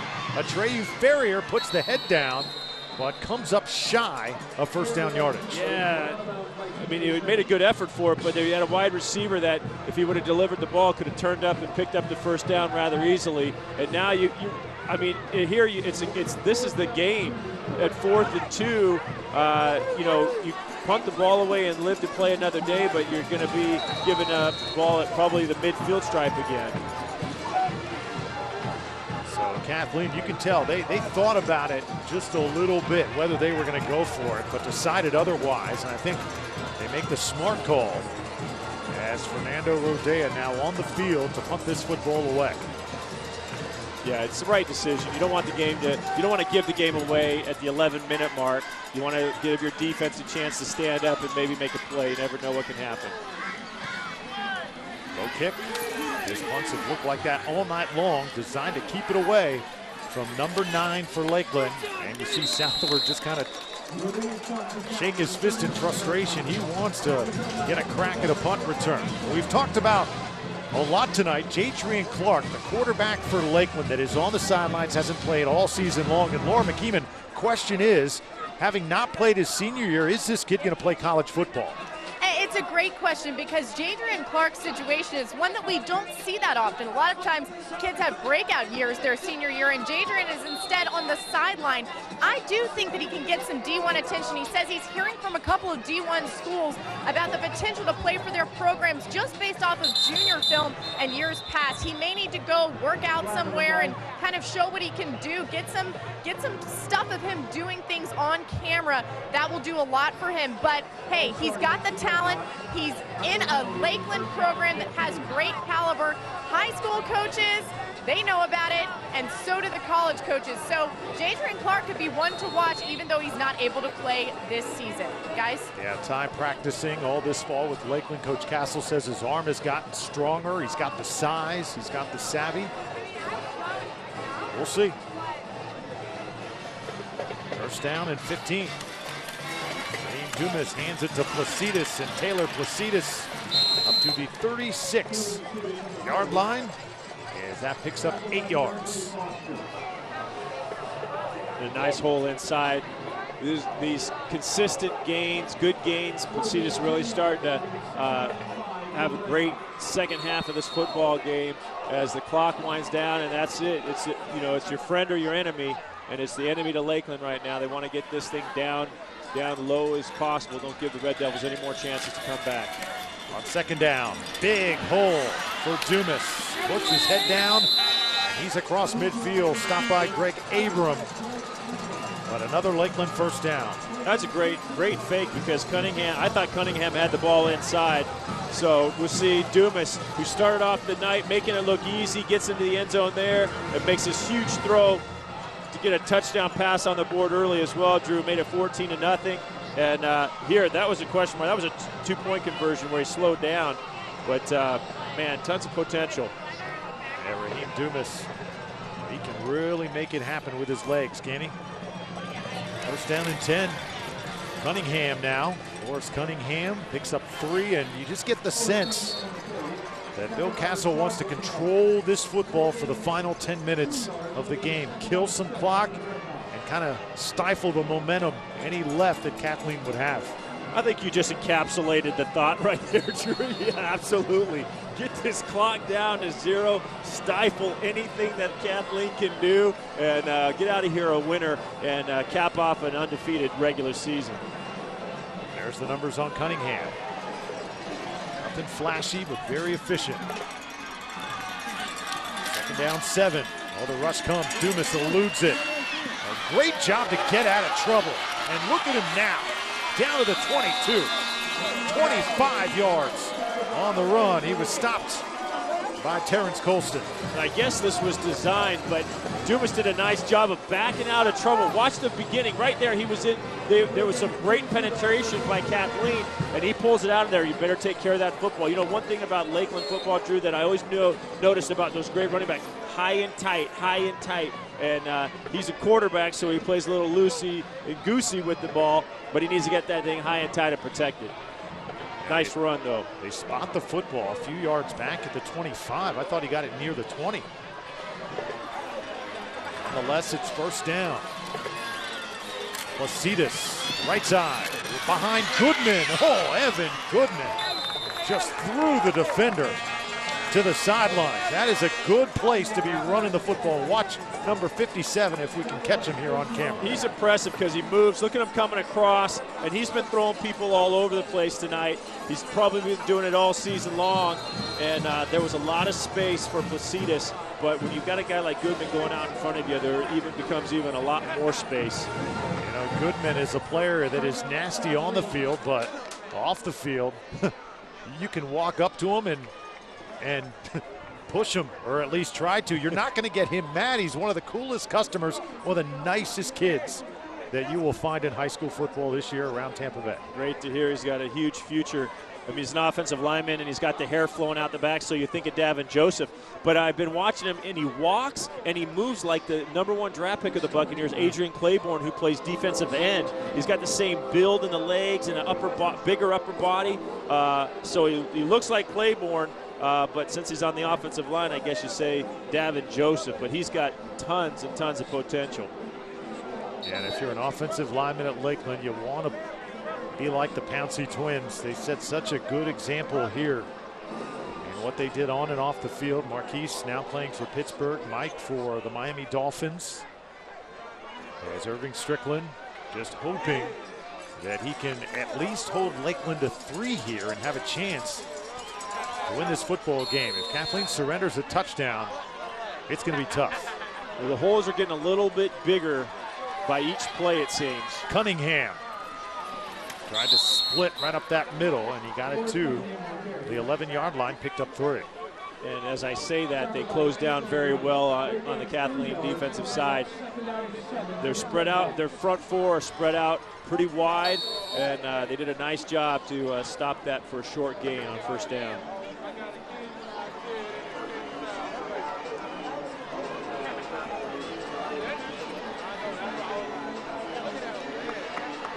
Second down and 7. Gallishaw spreads wide. And now, again, it's Dumas, Raheem Dumas.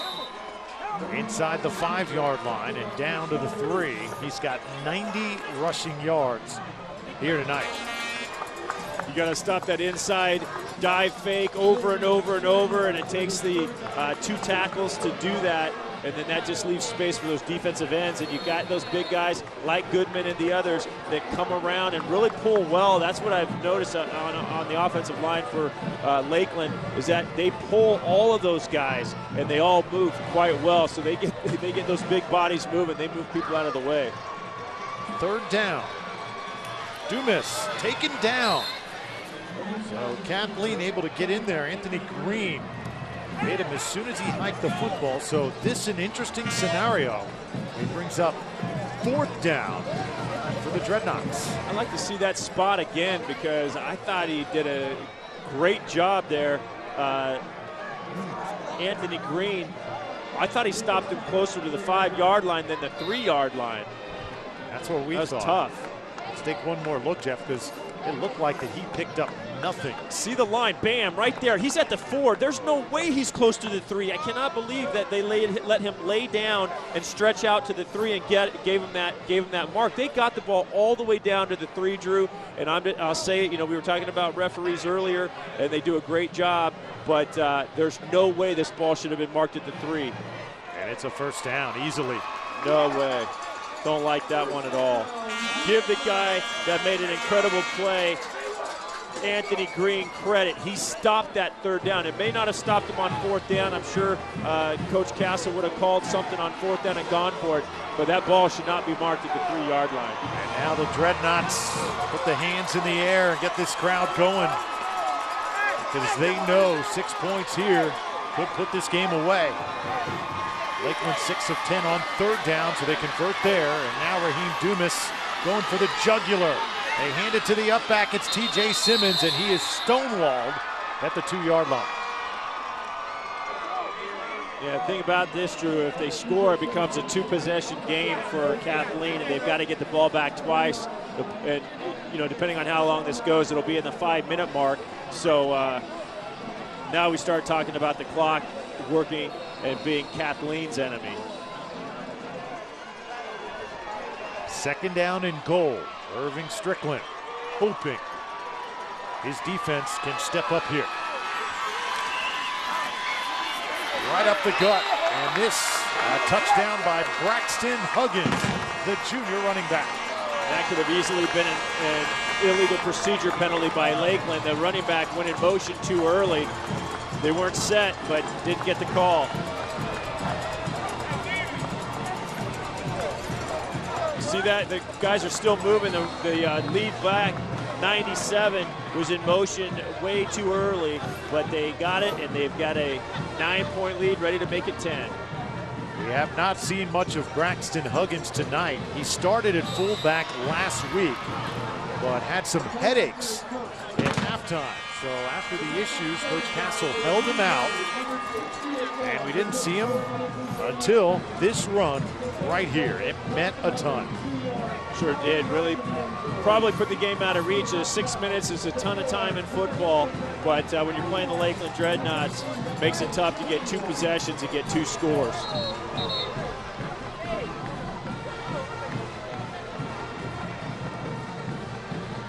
Ten plays, 68 yards on the drive, 4 minutes, 38 seconds off the clock. So a happy marching band as the temperatures continue to drop. Oh, and this is a cold night here in Polk County. Caleb Huff, number 11, the kicker, has been popping the ball up most of the night, but the last kickoff he put down to the 5-yard line, really perfect kickoff, and gave Kathleen one of their worst field positions to start a drive all night long. We'll see what Coach Castle calls for. So as we take a pause here for a water break, midway through this 4th quarter, down the stretch they come, and Lakeland leading by 10 on the Subway Restaurants Game of the Week. Well, a jubilant Bryant Stadium. Lakeland fans looking to finish off A perfect regular season. 31-21 is your score. Drew Felios alongside Jeff Carlson, Laura McKeeman on the sidelines. We've had a ball tonight here in Polk County, as both of these teams have played a game that they'll remember for a long, long time. Drew, look at how Caleb Huff set that ball up on the tee, or not on the tee. They're going to squib this ball. It's going to go straight on the ground as far as he can kick it. Always see something new in high school football each week.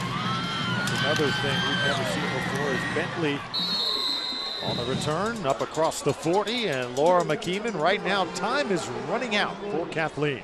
Yes, and you would expect maybe a defeated feeling on the Kathleen sideline, but not so. And actually, the D linemen, after trying to get that big defensive stop that they failed on for that last Lakeland touchdown, D linemen start running up and down the sideline over here saying, hey, offense, we need you to score, we need you to score. And they continue to reiterate that. The defense asking the offense to step up and kind of make up for a mistake that they had earlier. Guys? Kathleen needs points on this possession. Ferrier runs right in to Devin Denson. Denson wrestles him down. Loss of 2. That wasn't a good effort from the start. Ferrier took a look and got kind of pressure up in his face with the offensive lineman backing up into him, but didn't look good from the start and ends up in a 1-yard loss. That's the 7th sack tonight by a Lakeland defender. They have gotten after the quarterback. Ferrier in and out of the arms of his wide receiver. It looked like Kerwin Harrison had it, but just did not squeeze it. You know, that's the 3rd time they've thrown that same basic throw. The first play of the game, they overthrew it. The second time they ran it, it was dropped, and the 3rd time they ran it, it was dropped. It's been a good play for them. They just haven't been able to execute it. Been open. 3rd down. Ferrier got to convert here, and he's not going to. Dreadnaughts starting to swallow him defensively. And that was Jalen Stevenson, another sack, as Kathleen continues to struggle on 3rd down, 1 of 8. And Stevenson continuing to rack up those numbers. Now 19 sacks on the year for Mr. Stevenson. He is the new all-time Lakeland Dreadnaught top sacker for a season. Pretty amazing number right there. Congratulations, number 96. That's really saying something when you can break a Lakeland Dreadnaught record. It's not a good series of downs for Kathleen, Drew. And they'll run it away. Fernando Rodeo again. Do you think a fake might be in the works here? I was just about to say, looked like Rodeo was ready to play some rugby. This takes a Lakeland bounce to the 30, then they'll down it right there. Let's take a look at our top 20 scoreboard. Teams from around the area. And look what Plant did to Robinson last night. James Few going off for the Panthers, and Plant really proving that the only team really that can hang with them is Armwood. Largo 35-13 over Gibbs. That's in the 4th quarter tonight. And how about Palmetto? Great season for the Tigers, district champs. We had them last week on Bright House Sports Network, the big win over Southeast. And Palmetto, a banner season for them. Dumas taken off once more to the 44-yard line. And Raheem Dumas now over 100 yards rushing. And I can hear the guys up here in the booth, Lakeland people saying, put that ball away, and I agree. This is the time you hold that ball in tight. He had a great run, as a fabulous run. But pull that ball in tight, because if somebody's faster than you coming up from behind punches that ball out, you give Kathleen new life, and that's not what you want to do right now with 4 minutes left in the game. So the crowd filing out on the Red Devils side. You see that they know that it's going to have to wait 1 more year for Kathleen to defeat Lakeland. Lacitas trying to make it a little bit more painful to the 37-yard line. That's a 5-yard gain. They've been through a lot, Jeff, hoping that this would possibly be the year. Make it now 19 in a row for Lakeland. They'll go to 20 next year.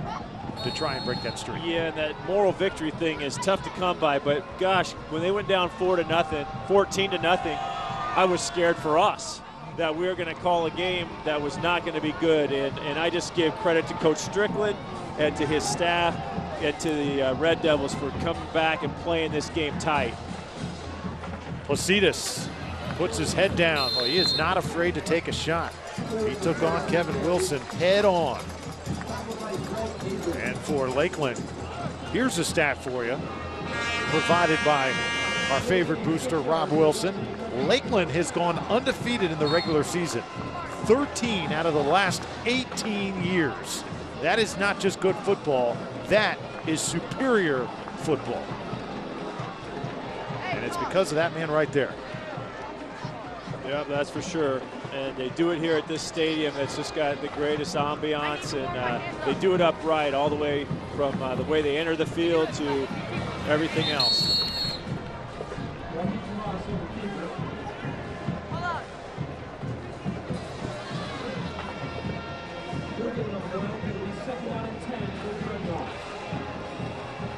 So another regular season is in the books here on Bright House Sports Network, and next week it's time for the postseason. The Plant Panthers hosting the Boone Braves, Central Florida versus the Tampa Bay area and Hillsborough County. There you go.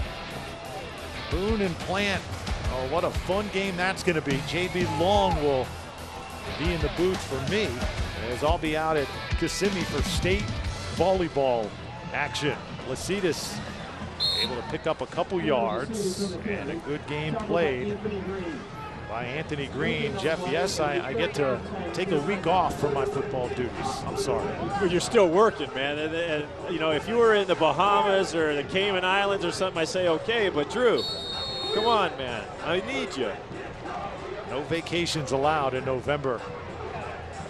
But I will miss you, because I'm looking forward to that game a lot. Matchups down the street. Got Boone Plant next week. As Southward trying to get on the edge. Southward's played well tonight. Game tackled Alvin there on the sidelines. Jeff, I mean, just look at the possibilities. Second round, possibility. Countryside Manatee. Third round, Pasco. That'd be a fun matchup. I'd love to see that game. James Harrell against another team that spreads it out, can throw the ball, and the numbers that Pasco's put up, they've only had 18 points scored against them all season on defense, and they put up like 500 points on offense, some crazy number like that, as they've been undefeated all year. You know, I wanted Lakeland to get out of here healthy, and Southward came up a little bit gimpy on that sideline tackle. Now 2 minutes. Our fan of the game. Or you're having some fun down there. Look at this guy's move. Now, Kaden, how exciting is this game? It's really exciting. I just can't. It's just school. Let's see. Drew, here you go. I think Drew actually may have those moves. What do you think? What do you think, Jeff? Give it a little more. Come on. I can't throw some do it. hips into it, brother. I can't do it as well as Caden. That's for sure. It's Friday night. Loosen it up. I don't want ammo to use against me for years to come this year.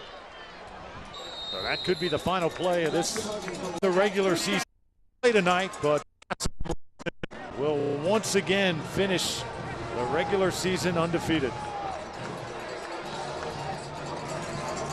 And our player of the game, we're going to find out who that is after this commercial break, as the Lakeland Dreadnaughts coach Castle is excited as he's ever been, because he knows that this group of Dreadnaughts went through so much off the field, did not have the star power, and I guarantee you this 10-0 season feels better than practically any he has ever had. Absolutely satisfying, but they've done a lot of great jobs over the years. As you said, 13 out of 18.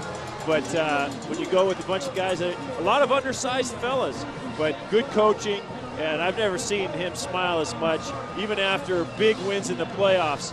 He's a happy fella, and congratulations to him. Congratulations to the Lakeland Dreadnaughts. 31-21. They finish 10-0, 13 out of the last 18 years. A perfect regular season. Just an awesome accomplishment. And that is why he is the coach of the century, awarded by the FHSA. When we come back, Laura McKeeman with our Bryant Sports Network Player of the Game, and she'll also meet with Coach Castle. That's coming up next on the Subway Restaurants Game of the Week. Welcome back to the Subway Restaurants Game of the Week on Bright House Networks, where Lakeland has just defeated Kathleen. I'm here with our Player of the Game, Raheem Dumas. Cornerback, you can do it all. You had 117 passing yards, 115 yards on the ground, 2 touchdowns. You got it done in the air and on the ground. I mean, we came out struggling. They talked to us at halftime. We had to pick it up. We wanted it to be 10-0 again. Nobody thought we can do it. We did it. This is our 20th time in a row beating them. We just had to keep the tradition alive. Coach Castle said at halftime, do you guys want to be that team that loses to Kathleen? Obviously, you didn't want to. Just talk about the emotion on the sideline. Well, I had my head down a couple times, but they was telling me if I put my head down, the team put their head down because I'm the quarterback, so I had to pick it up. It was guys here from that played back then. They beat Kathleen. We had to do it because they was here, and we did it. Some big catches from your receivers tonight. What was their play like as far as helping you? Well, I had to scramble around. When I scramble around, they knew to follow me wherever I go. They smart enough to do it, and I connected with them. Just talk about your speed and what that does for your run game. Well, I have to read. I have a lot of read keys. I try my best to do it. I give it a couple times, and they think I'll give it, and then I'll take off, and they never know. Okay, what does this do for your confidence going into the postseason, staying undefeated, and knowing that you've got more games to play? It does a lot. I mean, I'm happy I'm a quarterback to be at Lakeland High School. I mean, we got to take it one game at a time. Next week we'll be right here again. Okay, you're also happy because you get this special helmet. Congratulations. All right, Drew, back to you up there in the booth for some post-game remarks.